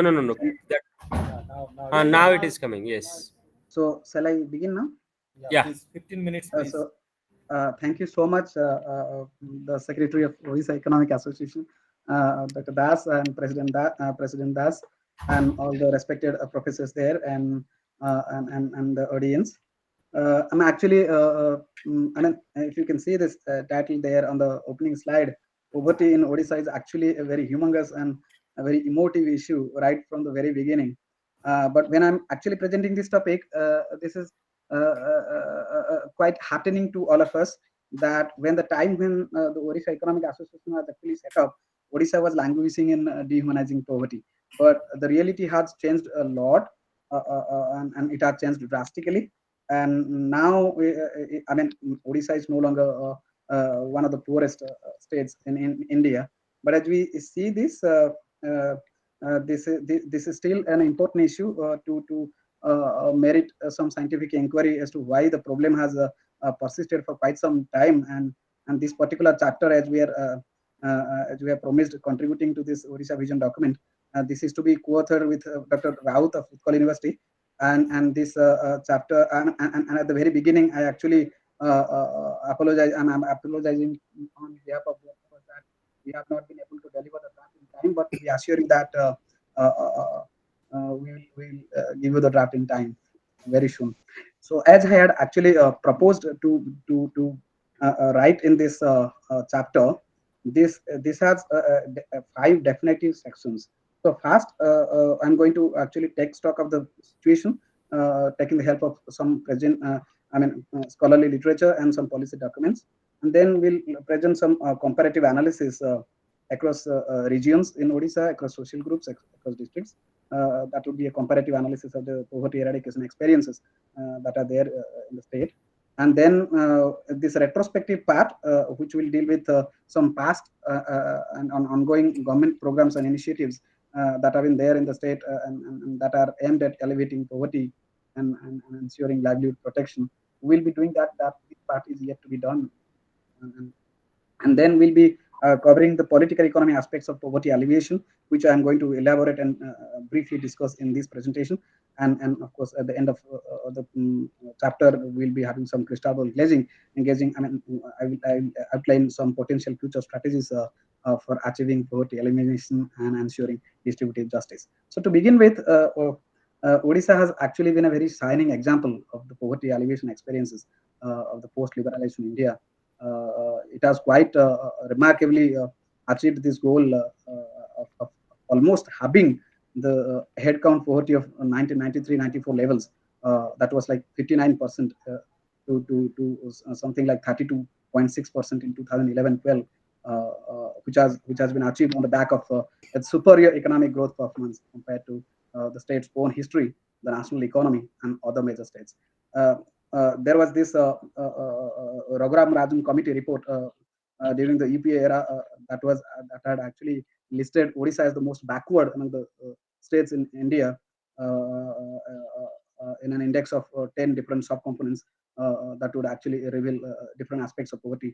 So Odisha was the most backward among the states that time, but now it has achieved this status of of achieving the highest poverty reduction levels amongst all the states in India. So in this chapter, what I'm going to do, what we're going to explain is the progress of the state's poverty alleviation experience and analyze the context-specific variations in poverty incidence across regions, across social groups over the period 1993-94 and 2011-12, because from then on, the data, particularly the government data on poverty related variables that have not been there. I was actually trying to explore some other alternative sources of data. So as we move along, we'll definitely let you know about the progress of this chapter thing. We'll deliver the draft in quick time. So that is there. There have been a fair deal of scholarly research that happened has made that has studied Odisha's poverty situation. Scholars like Mr. Amar Samantray, and some of my papers, Sahu and Senapati. There have been many studies on the poverty situation, poverty alleviation experiences in Odisha for quite some time. This particular study by Samantray et al. 2014, they have found that Odisha moved from being the third poorest state in the pre-1990s reform period to the fourth poorest state in the post-reform period. And these people, they have noted that in the post-reform period, Odisha's position gradually improved from being the second poorest among the 16 major states in 1994-95 to the fifth poorest in 2004-5 and the sixth poorest in 2009-10. So, there has been a marked, marked deceleration in the poverty incidence in the state, which has actually been a very good tiding that has been commensurate with the sustained economic growth during this more than 2 decades long Navin Patnaik rule. Will of course throw light on some of the political economy aspects during the course of this presentation. So Odisha has actually become very less poor in the last decade, 2000 to 2010, despite its faring below the national average in several socio-economic indicators. All this while, even one of my studies with Jagdish Sahu, we have shown an upward shift in Odisha's economic growth in the year 2003. So that is, I will throw greater light on this particular thing that, okay, after 2003, Odisha has actually been able to register an average annual growth rate of about 8%. And on the back of this superior performance compared to the 16 major states and the national economy, Odisha, under the present government, has had a very significant run in terms of economic growth and human development indicators. So we'll discuss that in the course of this presentation. And in this chapter, the data that I have taken, I have studied is from various rounds of the consumer expenditure surveys of the NSSO, particularly 50th round, 61st round, and the 68th round, 68th round of 11th. These are the CS rounds which have traditionally been used for estimating the national and state level incidence of poverty and inequality in India. So we have taken the Temilka Committee's estimated poverty separately for rural and urban areas while estimating poverty for Odisha. And the same poverty line has been used for Odisha while estimating poverty across regional and social and religious groups. And we have also taken data on GSDP per capita and sectoral shares from National Account Statistics of CSO. We have dissected the poverty situation across different social groups and regions as we move along. Okay, so please look at this table. It shows the headcount poverty incidence in Odisha, India. So if you can clearly look at this table, it shows that for the Odisha's case, in 1993-94, the poverty figure was 59%. Over time, it has been reduced to 32.6% overall in 2011-12, and during the same time, the rural poverty has decreased from 63% in 93-94 to 35.7% in 2011-12. So now the rule, I mean, as per the 2011, of course, I agree that concerns would be would arise because this data is more than a decade old, and you of course will throw light on the ramifications, the empirical ramifications of these delayed figures as we move along this presentation. But all I'm saying is there has been a marked, very discernible decline in poverty figures from the 93-94 levels to 2011-12. So and the same decline or same reduction has been in sync with the reduction levels at the national economy. So if you look at the urban figures for Odisha, the urban figure has declined from 34.5% in 93-94 to 17.3% in 2011-12. So this is the story. This is largely the the most important story as we move along. That Odisha has registered massive poverty reduction figures in this study period. And then if you look at the dissection across the different subgroups in the 68th round, you see in 2011-12. So in case of Odisha's figure, the rural poverty is 35.7%, as I just told you short while back. The urban figure is 17.3%. And if you look at the regional regional breakup, coastal Odisha, rural coastal Odisha's poverty figure is 21.2%, and urban coastal Odisha is 11.6%. And if you compare this performance of coastal Odisha districts with southern and northern districts, you can clearly see there has been a huge presence of uneven regional progress in poverty eradication. So clearly, southern Odisha and northern Odisha are lagging behind both in the rural areas and in the urban areas in terms of poverty reduction rates. Right. So 59.3% of rural southern Odisha people are in poverty, and 37.3% people are poor in urban southern Odisha. So similarly, northern Odisha is also lagging behind. 30.4% people in rural northern Odisha are lagging behind poverty. And if you look at the social group wise breakup, the scheduled tribes, they are faring very dismally. 63.5% of them, those who stay in rural areas, they are in poverty, and those urban STs, their poverty incidence is 39.7%. And considering they also form a sizable population, it has a huge implication for the poverty alleviation experience going forward. So if you also similar to the case of the scheduled tribes, scheduled castes also, they are not faring that well. So 41.4% of the SCs in rural areas are in poverty. And these are the 2011-12 figures. Of course, these data, I mean, these results have to be taken with a pinch of salt because too much time has gone by already, and we have seen the COVID pandemic, last year until last year. So too much may not be read into these figures, but still, for some empirical analysis, this would be definitely helpful for us. And if you look at the religious groups, Hindus and Muslims, so these are the figures. So And these were the past figures for 93, 94 rounds and 2004-5 rounds. So all the while not going into it, all I'm saying is the overall performance in poverty alleviation across different regions in Odisha, the coastal Odisha districts have fared very significantly well compared to the southern and northern Odisha districts. And that's the overarching story that I'm actually trying to register here. And if you look at the incidence of poverty, the same stuff across social groups, and you see this is where we are. So the state has been successful in substantially reducing both rural and urban poverty incidence. This is the huge thing. I mean, there was a time when Fons Punji incident had actually taken the nation by storm. It was an important national issue. Then there was this Kasipur suicides. Then there is this Danamaj episode.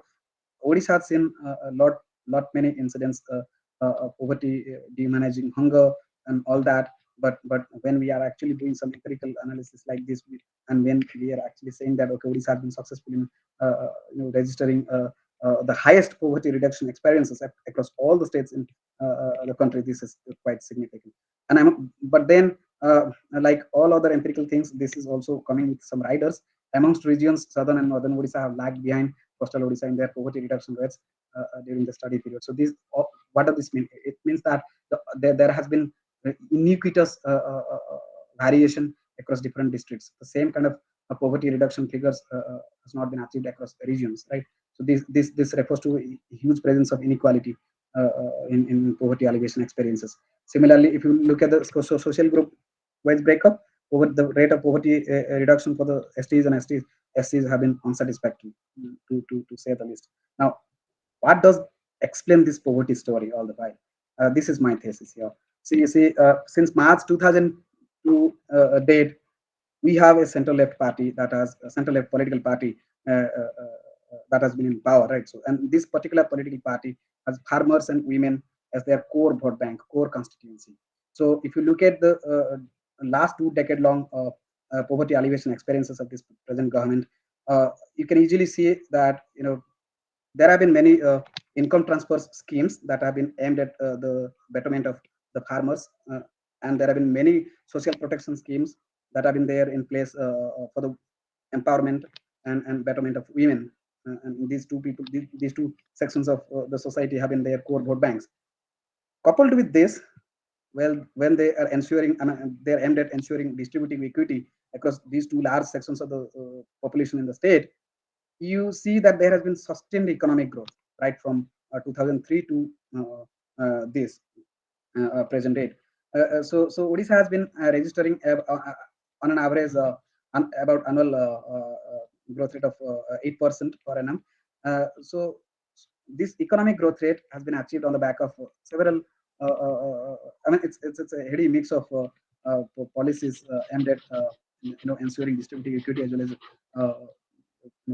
ensuring that okay, the poverty has been taken care of. So you see, sustained economic growth and a slew of cradle to grave welfare schemes have been in place. But then, when you look at the poverty alleviation experiences of several other countries, like say Brazil or South Africa, so many other countries, see, poverty alleviation as such involves a lot of good things that are in sync with each other. So many good things have to be done, policy-wise, implementation-wise. Then there are many factors that can add to the puzzle. You have unemployment in the state. You have distress migration still happening in many parts. And then there has been yes, sir, just 2 minutes. There has been lack of fast-paced industrialization. So you see, this is the reason why we say that okay, there's a mix of paternalism-induced poverty traps. So when we talk about poverty alleviation, there are two views. There is this opportunities view. So people differ in their access to the opportunities. So they are languishing in poverty traps, or they could differ amongst their personality traits. So in Odisha, the poverty alleviation experiences have seen that there have been many behavioral issues. So people, the welfare state is taking care of their basic needs. So some paternalistic stuff is happening there. Then there are many people who are actually developing present bias. They are already under resource constraints. Then there is this behavioral issue of present bias and that is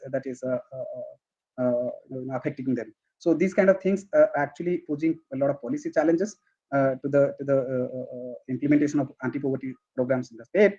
And if you look at the political economy aspects, you see the current ruling party. In one of my papers, I have written this. The current political party in the past decade in its power was a center-right party, and gradually it moved towards the center-left ideological paradigm. So center-left, as a center-left political party, it is trying to ensure that all the disadvantaged sections of the people are brought to the mainstream of development. So and all this while there has been this COVID pandemic. Because of this COVID pandemic, people, there have been many studies that have shown that poverty might have increased. Climate change also is a major concern that is affecting many districts in the state. And whenever after all this, we can still think that probably there is a subtext on the role of sectoral growth dynamics. As you can see this figure, well, poverty went down compared to Indian national economy. Odisha's log real GSDP per capita has increased.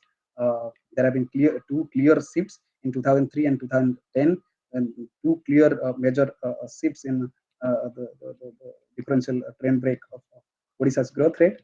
And then if you look at this particular, and this is my last slide, last slide by the way, so please be with me for next 1 or 2 minutes. So if you look at the sectoral growth dynamics, and we are hypothesizing that probably this could be one of the explanations for the poverty alleviation experiences in the state.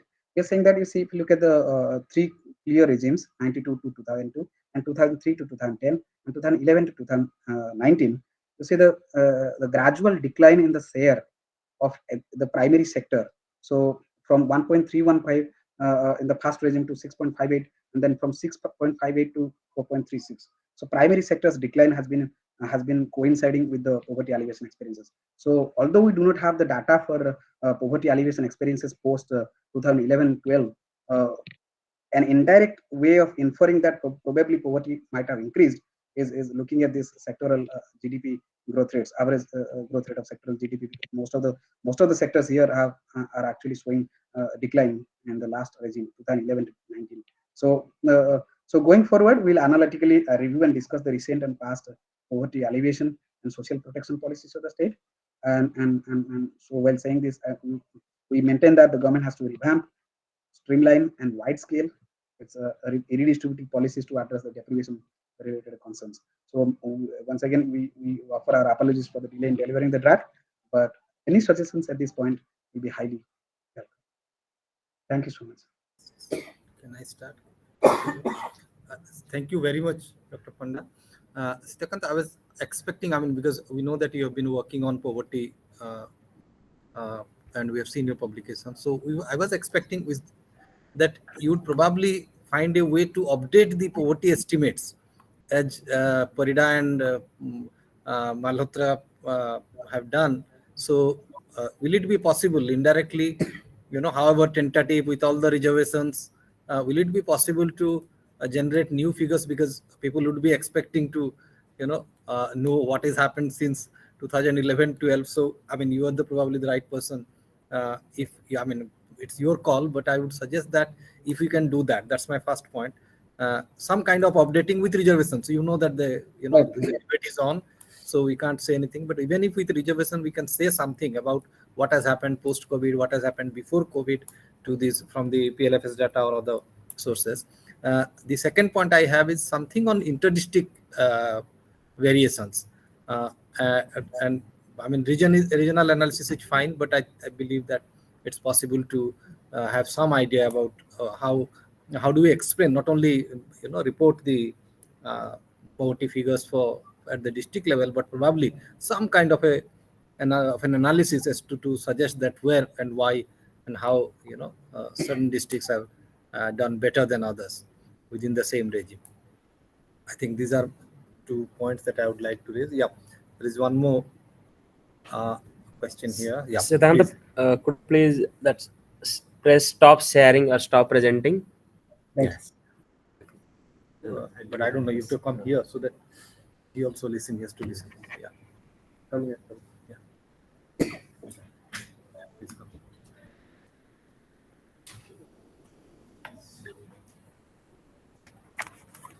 livelihood part is the discussion. Sitakant, if you see from your paper that the south and north part of Odisha is benefited more from like poverty eradication program Right. compared to the that coastal Odisha. So what do you think that major reason why this is happening? And also in the policy suggestion you have written that you need to develop a redistributive policy to revamp this. Then how you can suggest to the government to do that? This is my two comments. So, so thank you, Professor Misra. Actually, these are the. I mean, your first suggestion was regarding the updating the poverty estimates in some ways, right? So, after 2011-12, we obviously are handicapped by the lack of data from government agencies. So, what I was thinking initially is, I would actually, I've already used satellite night lights data in my earlier work on political dynasties. So, I was thinking like. Extending that same kind of analysis in the case of Odisha's districts. It can easily be done, but only thing is we are pressing for time. Of course, the lack of time cannot be an excuse to not to do this. But this night lights data can be used as a as a proxy for the level of economic development. We do not have exact poverty figures, but then that is one that is one one way of looking at the lack of economic development across different districts. And another kind of I don't know whether it will be actually good in proxying poverty, but we have the data on ration card portability across different regions in the state. So that can that be a poverty measure? I do not know as of now, but there are these kind of things can be actually thought of. So I will definitely look into the feasibility of using this kind of data in the absence of consumer expenditure data that we have for inferring the gradual deceleration or increase in the poverty estimates in the state. That this is actually an important thing that needs to be done by any empiricist, because we have to innovate. I'll definitely look into it. And then the second suggestion was regarding analysis of inter-district variations in poverty incidence. Of course, if we for the 50th round, 60th round, and 68th round, I have done district level analysis. I have not shown this here, but we are in the process of doing it. So we'll definitely look into it if I have the alternative sources of the poverty figures. This is also a very nice suggestion on your part. Thank you, sir.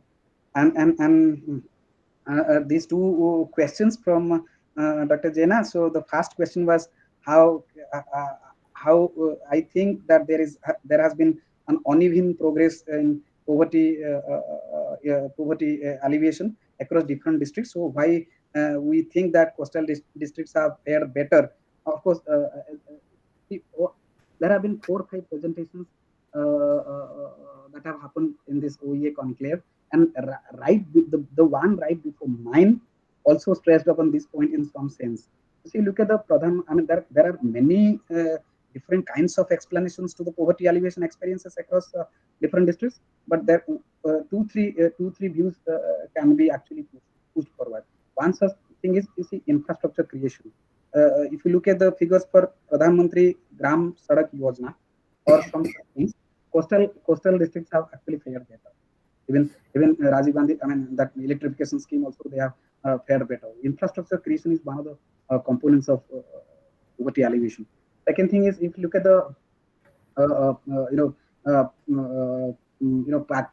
the analysis that we are doing, the something called paternalism induced poverty traps. You see, government has been doling out several public welfare schemes all across different districts. But you look at the figures for the transfers that this particular government has been spending in I mean in northern Odisha and southern Odisha compared to the coastal Odisha. Coastal Odisha people in general, on an average, probably have been I mean they have some contextual reasons in their support.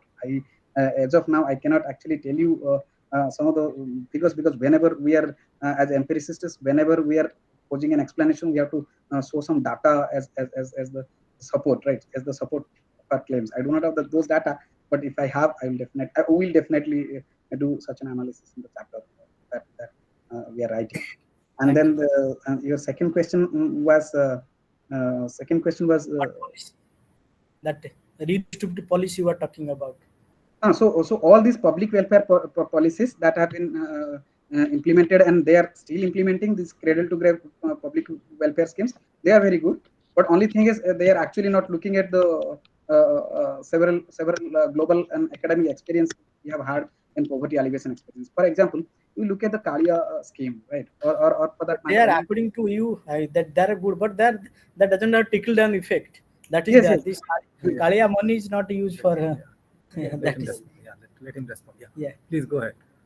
So you see, whenever we are actually talking about poverty alleviation, so there are two dominant themes or views in empirical development economics. One is an opportunities view. So people tend to be tend to be in poverty if they lack access to different kinds of opportunities. That is one thing.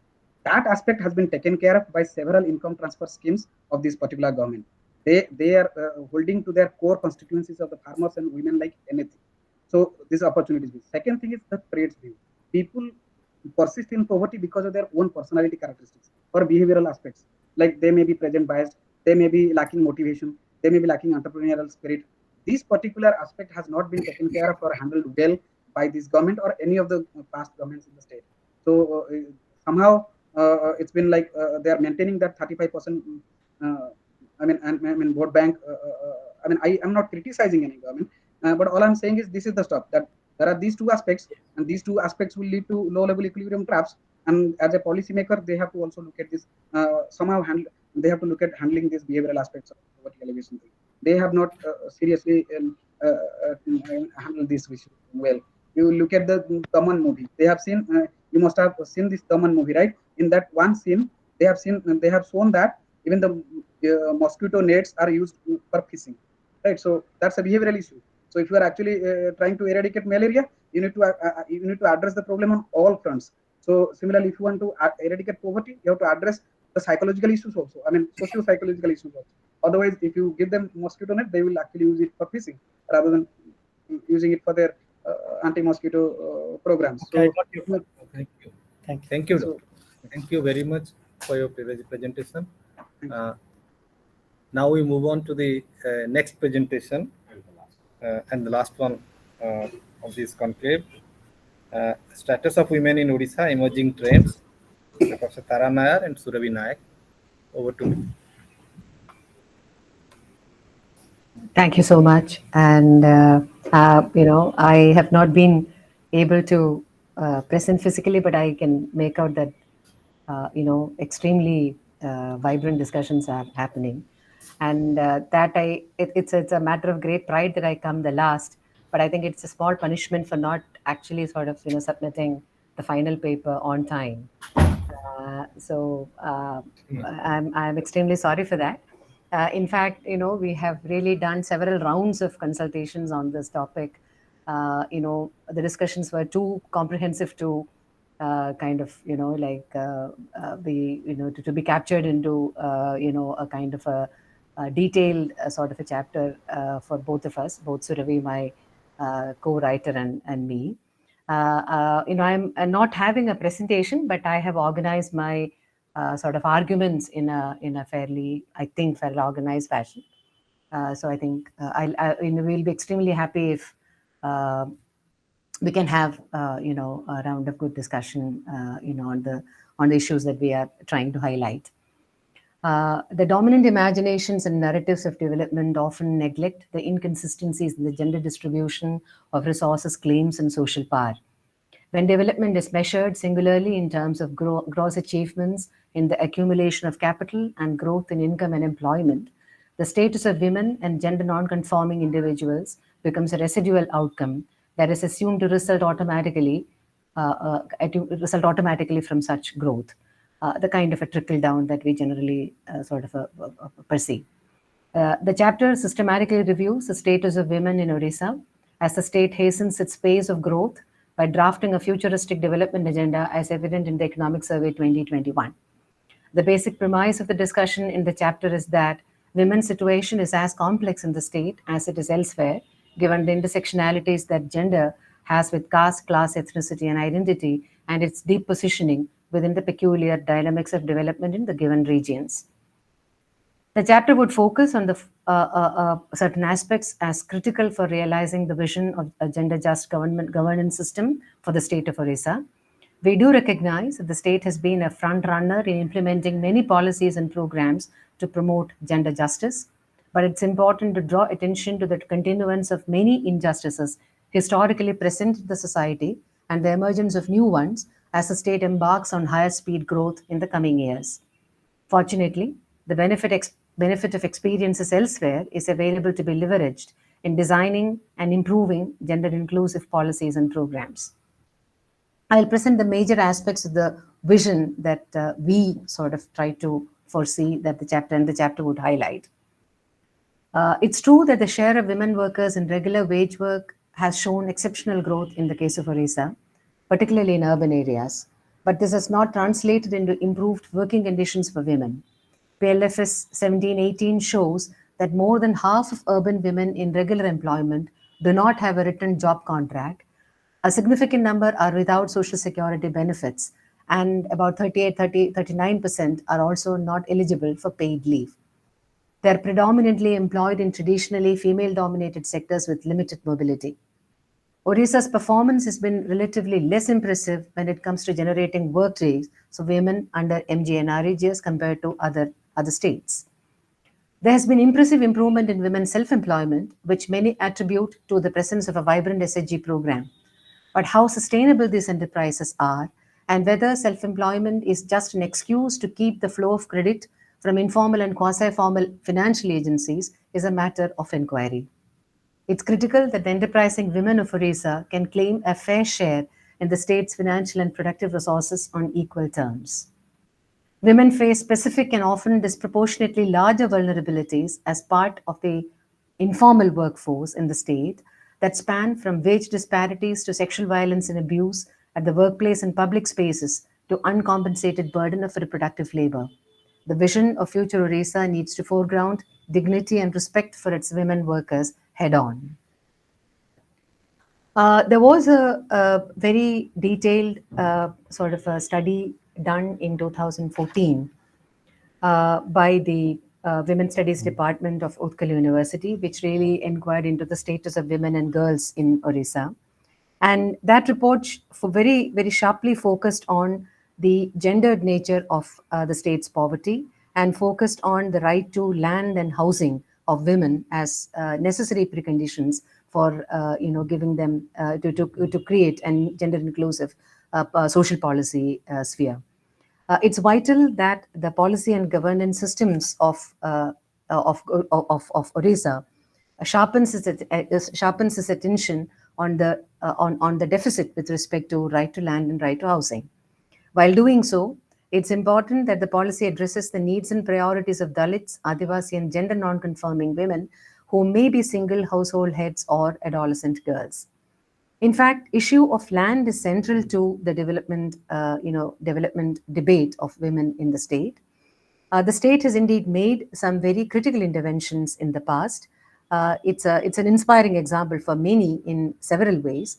The state policy to give priority to landless widows and unmarried women up to 30 years in the redistribution of all such land under the ceiling surplus came as a great, and of course, joint patta.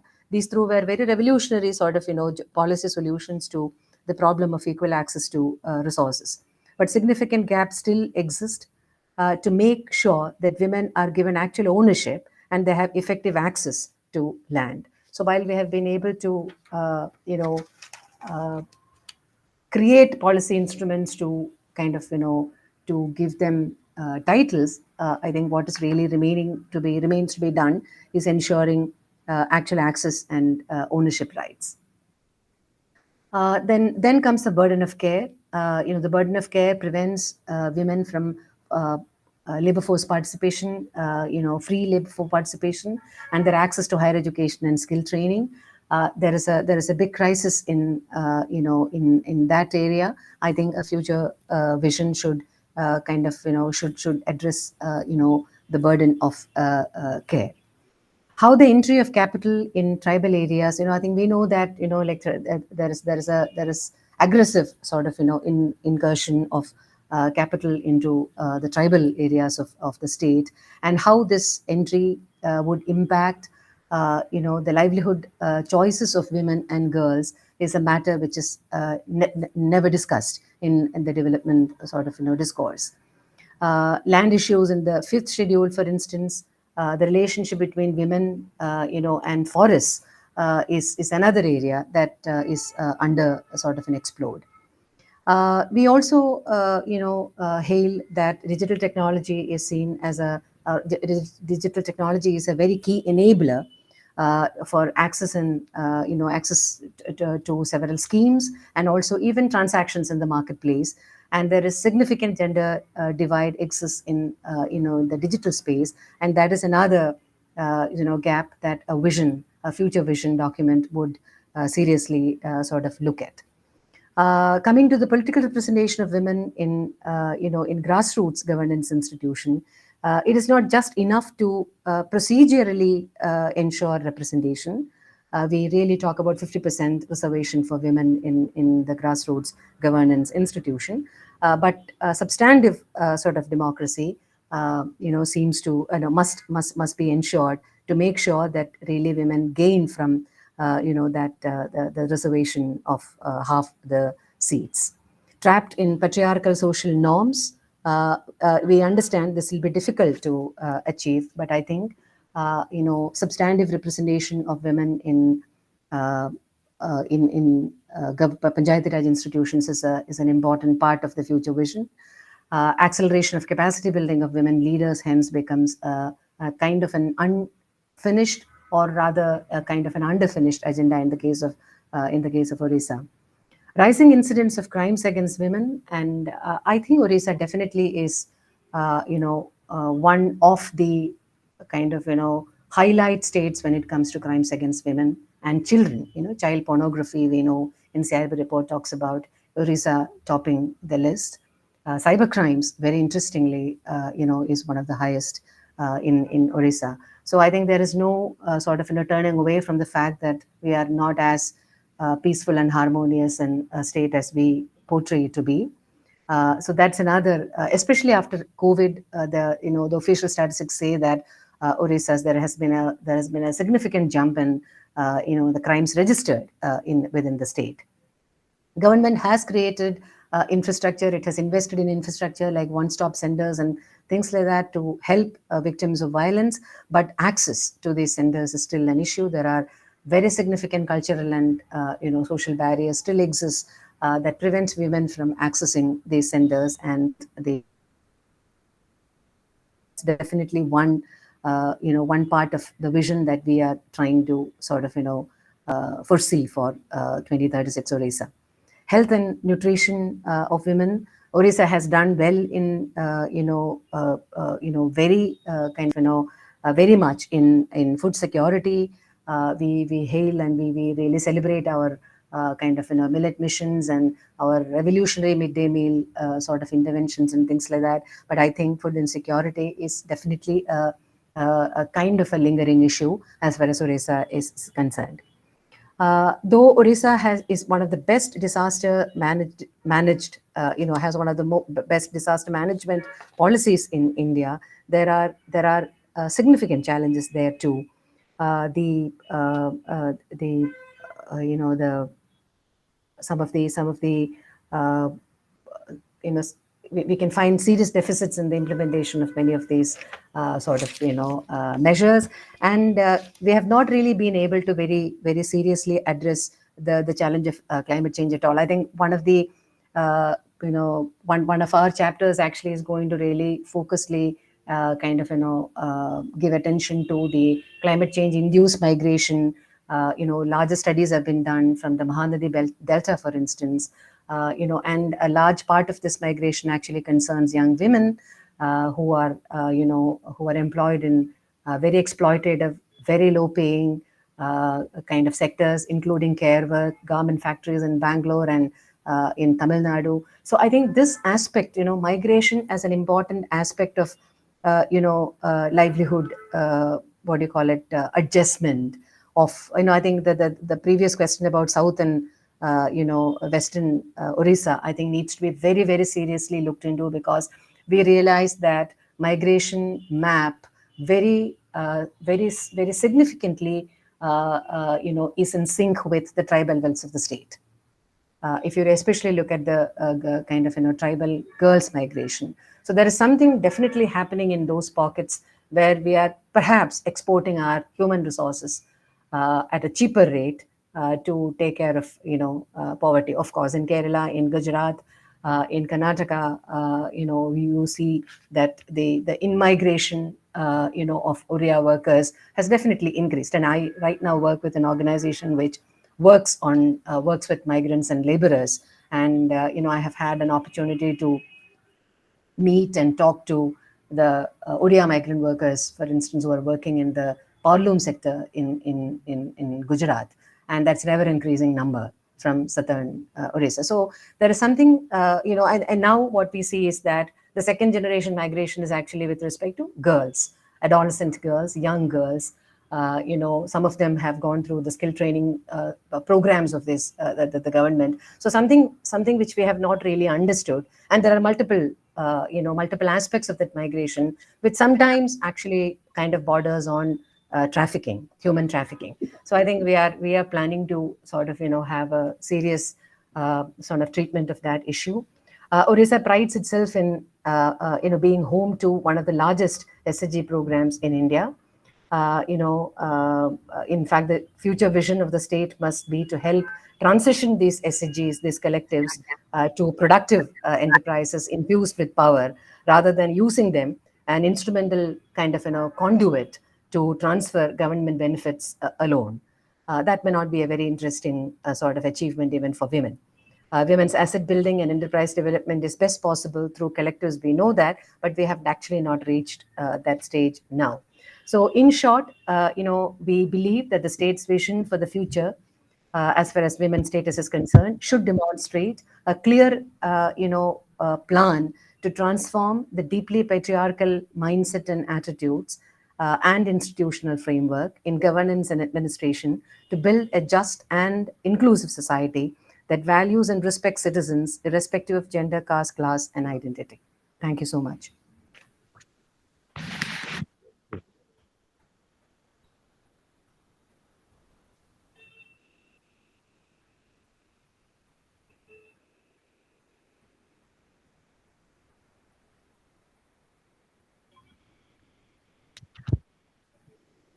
Thank you. Any quick questions or comments?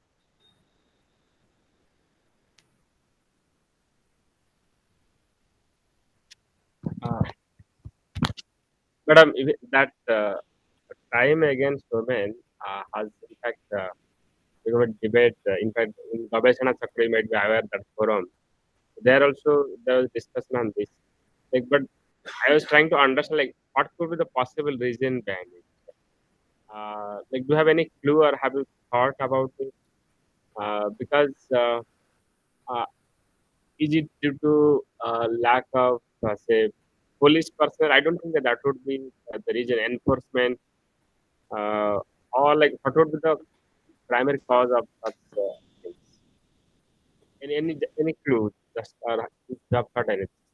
Yeah, Percy, if you ask me, crime against women is the greatest indicator of a patriarchal mindset.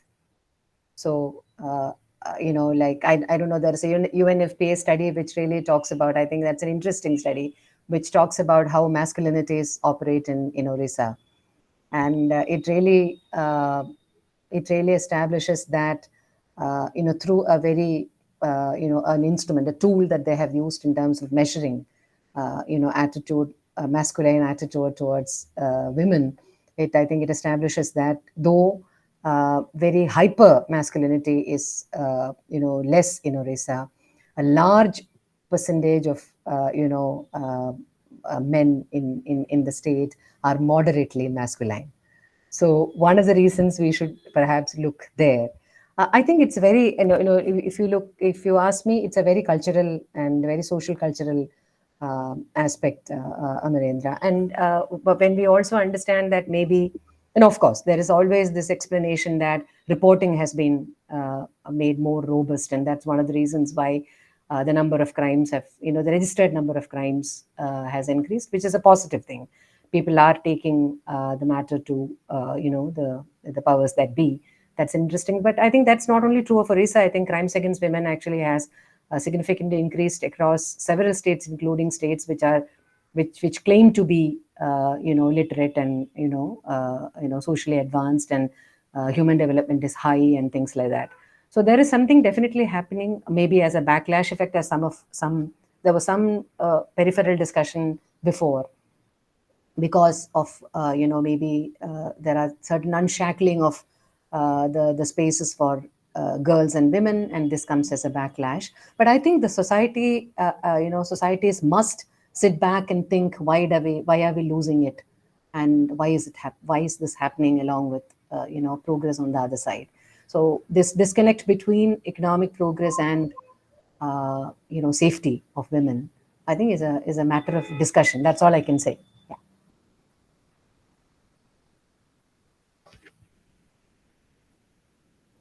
Thank you, ma'am. Thank you. Pavitra, you want to ask? Yeah, come here. You have to come. One more question.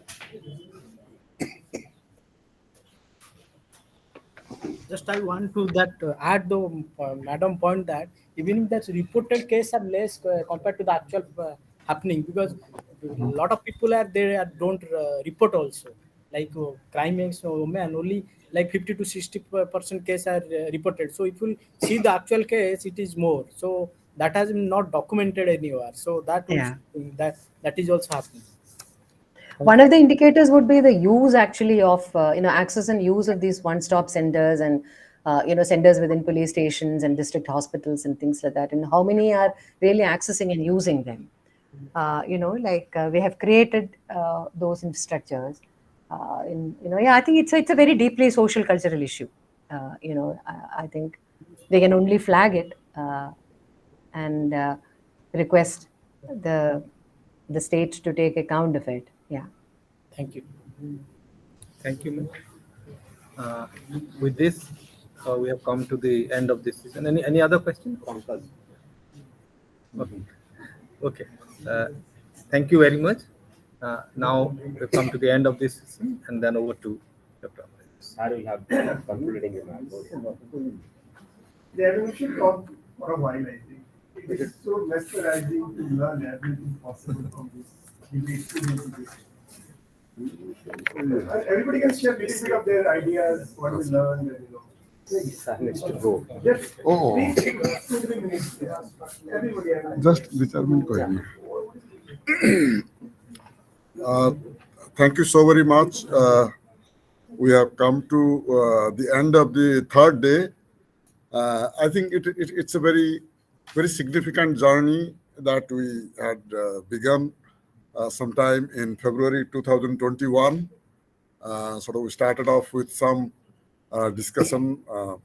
Professor Misra, Amarendra, myself, and Professor Uday Misra, we are generally talking about whether we should think in terms of a vision document. And of course, as we also interacted with several others, many of you, and also there are other scholars from different states, the ODIA scholars particularly. So we recognize that so you cannot have just a vision just because it is coming from the Odisha Economic Association. So you cannot take an economistic approach to kind of a issue about development vision. And that's one of the reasons why we were also little open to other disciplines, as from media, from sociology, people with political science background, and even people who had an experience in bureaucracy. And we had a series of like consultative events on specific subsectors, whether it was agriculture or the women issues, on industry, and also the first day of, that is on the 12th, that we had kind of a quote unquote road show, but that was very useful for us, because As some people personally reported to me, they said that it's very interesting to see that in a kind of a conclave like this, your main speakers are many people who are part of the panel. So they are not necessarily from the economics background, and they actually reflected as the citizens of the state. So apart from that, that kind of a rich interaction, I think the real icing on the cake has been the excellent work, a very great work of scholarship done by all the sort of paper writers, and they have taken tremendous interest. And in fact, we are sort of like bowled over, to use a kind of a slang expression, by your enthusiasm and very, very involved discussions. In fact, extremely rich, free discussions, so which came from all of you. We are all enriched, and whether we have sort of formally acknowledged or not, so whenever anyone is making a critical comment on one's writing, it definitely helps the author. And in turn, and as Professor Mishra was mentioning, that this is a kind of it's a very special document, not because we are sort of involved in this, but I think it's a special document which we are hoping that will have a very, very wide base, and a large number of people might read this. And so it is very important that we also flag one part is like some of the successes, the rosy stories, because as we sort of initially started by saying that we have moved to be a sort of middle income state, but there have been each and every paper, in fact, sort of brought out that the moment you sort of dig little deeper, the moment you sort of take a little interest in the disaggregated picture, the moment you are sort of talking about the rural, the moment you are talking about the tribal regions, you are talking about sort of small producers, you are talking about women. So there are actually very, very large number of tender points. And I think the policies, so the broad policies, some of which we often celebrate, thinking that maybe we have done excellent in terms of investing in the social sector, but we actually find that in terms of the social progress, kind of a sort of recognition of the citizenship across identities of whatever, whether it is the identity sort of based on your social status, on the basis of your economic status, or on the basis of your geography. So all that tender spots have not probably been adequately addressed by the policies which we happen to celebrate. So I think this document probably sort of will provide us with that a little extra insight. It might inform policy. It might sort of provoke a thinker. Even it might sort of excite a kind of a literary person who might write a small poem around this and sort of convey that things are not all that fine in this state, despite a lot of potentials. And one last thing I want to say, that this particular sort of event and all of your papers, the best part, I think, has been that we have largely moved away from the rhetorics of certain kinds of narratives about the people, about the society, and about the state. That we are poor, that we are not enterprising, that like certain things are given, that the social discrimination is part of life, that women are second-class citizens. So all that narratives which have been sort of internalized by the society, I think none of us sort of fell into the crack of those kind of narratives, when I think that is probably one of our sort of high points of this event. Our engagement has just begun, and we will engage with you more and more, and any new ideas and any free comments, any criticisms are always welcome. With that, I sort of thank all of you. I thank Niger, I thank Utkal University, and particularly to Dr. Amarendra Das, who has taken too much of trouble and done exceedingly well, and all through has maintained a very, very low profile. So which is the symbol of a very kind, a very generous man. Thank you, Amarendra.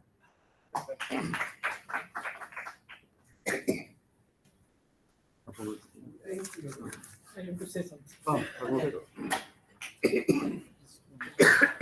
So first, I like to thanks Dr. Amendra Das and Professor Keshav Das and Professor Deepak Mishra and Uday Mishra. Actually, who conceived that idea, that vision, Odisha vision, because we are working outside the Odisha, and we always feel pride to do something for Odisha. Even if I was working I work in the cross sectional like countries or time like some empirical stuff. But when I came here and I saw the discussions, like people are discussing on like particular different issues of like Odisha, like tribal issues, poverty, and that fascinated me. That instead of living that I'm very instead of living all this that quantitative stuff, it's enough. Now we should do the like primary survey, and we should meet to the all these people and understand their problem. Then we should write. That will be actually real contribution. That's why again, and from the very first day, well, because for last 3 days I'm just like attending that. From the first day program was very good. It's the mixture of bureaucrats, policymaker, and politician. Even if those politicians generally I don't like them of the record, but the thing is that on the Panchanan Karun was speaking, he has a lot of knowledge on economics. That is the best part I was liking. So that type of people we should involve that. So thank you for that Odisha Economic Association, particularly Dr. Amindra and Sir Keshav sir and Deepak sir and Uday sir for arranging and that deliberation discourse we have started. I think within 2-3 months, and that can be a very good document. Again, we can discuss and see it, and we can make a very good solid document for our future generation. Thank you. Anyone else କିଛି କହିବେ? Anybody? So I'm part of OEA. I'm Odisha Economic Association website. Anyway, it was really good. So they say everything dies and everything ends. So after 3 days of cross fertilization of ideas, this has come to an end. Now I rue the purpose that why I didn't attend the previous 2 days because of my other engagements with KIT. But we sincerely thank you, the entire fraternity of Odisha Economic Association, because perhaps this is for the first time in the history of Odisha that another established discipline has accommodated the much neglected contribution of media and communication. So we are conveying our heartfelt gratitude to your entire committee and team.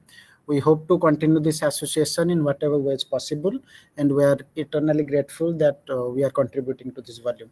I hope this volume will bring some new nuances of understanding which will contribute to not just academic fraternity but also to the overall policy making or the policy practices that we are following as a state. Thank you so much.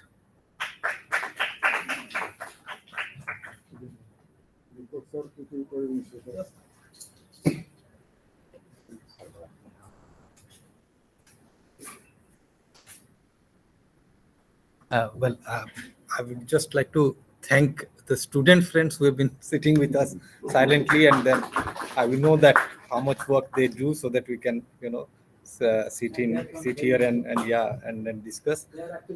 Yeah. So, but at the same time, I would expect them to be more, involved in critical terms, in academic terms with the document as well. It's going to be an ongoing document, an ongoing exercise, I hope. And even if we come to one, final piece of work, that's the beginning of this journey. I hope it will be critiqued, it will be analyzed, it will be discussed and revised. Our ideas will be revised by our younger friends. Thank you. Thank you all. Thank you very much. The last word I should say, I have to do two things. Calling you. Yeah. Sit in front of It's fine. camera. It's fine. Okay.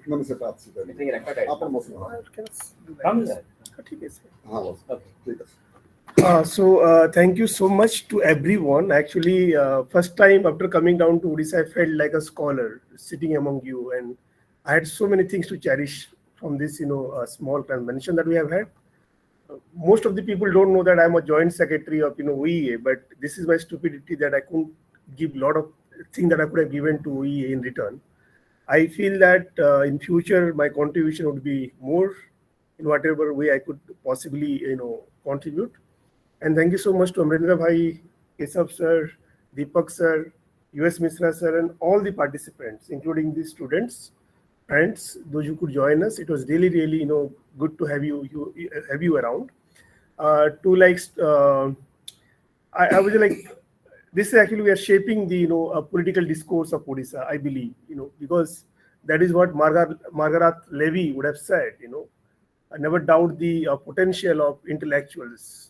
It is them actually who have changed the world, and that is the only history that we know about the world. So I believe that from this conference room, we are going to shape and reshape the political development of Odisha, and obviously, which I mean, political, economy, social, whatever that we can, imagine.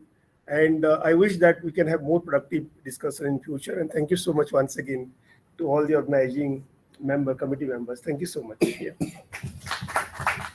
Anyone?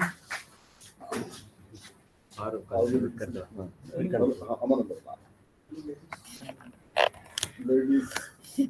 Ladies के लिए मत एक बात.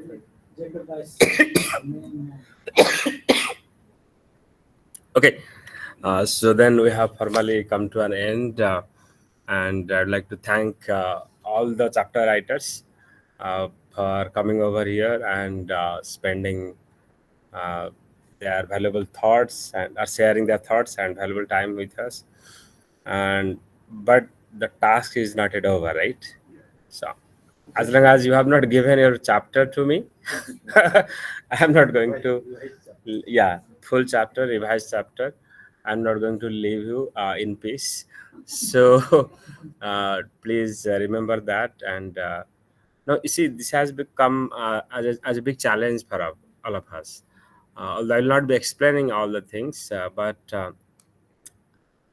you might have understood that like many people have taken up this initiative in different names, for this Odisha Vision or Odisha 2036. And so since we have already taken this initiative almost 1.5 years ago or 2 years ago, I think we should try to finish it within 3-4 months maximum. Okay? And we should give it to press, and then only we can rest, okay? Not in peace. Okay, so I think with that I'll conclude, and I will be looking forward to getting all your chapters.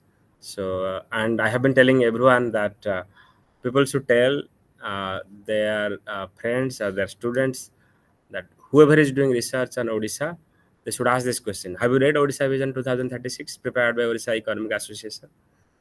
Everybody should say this. That is my vision for this document. At least I expect this much. So if all of you really join in this initiative, that in that spirit, I think you can come up with a really great document. Okay, so with this, let us conclude. Thank you so much.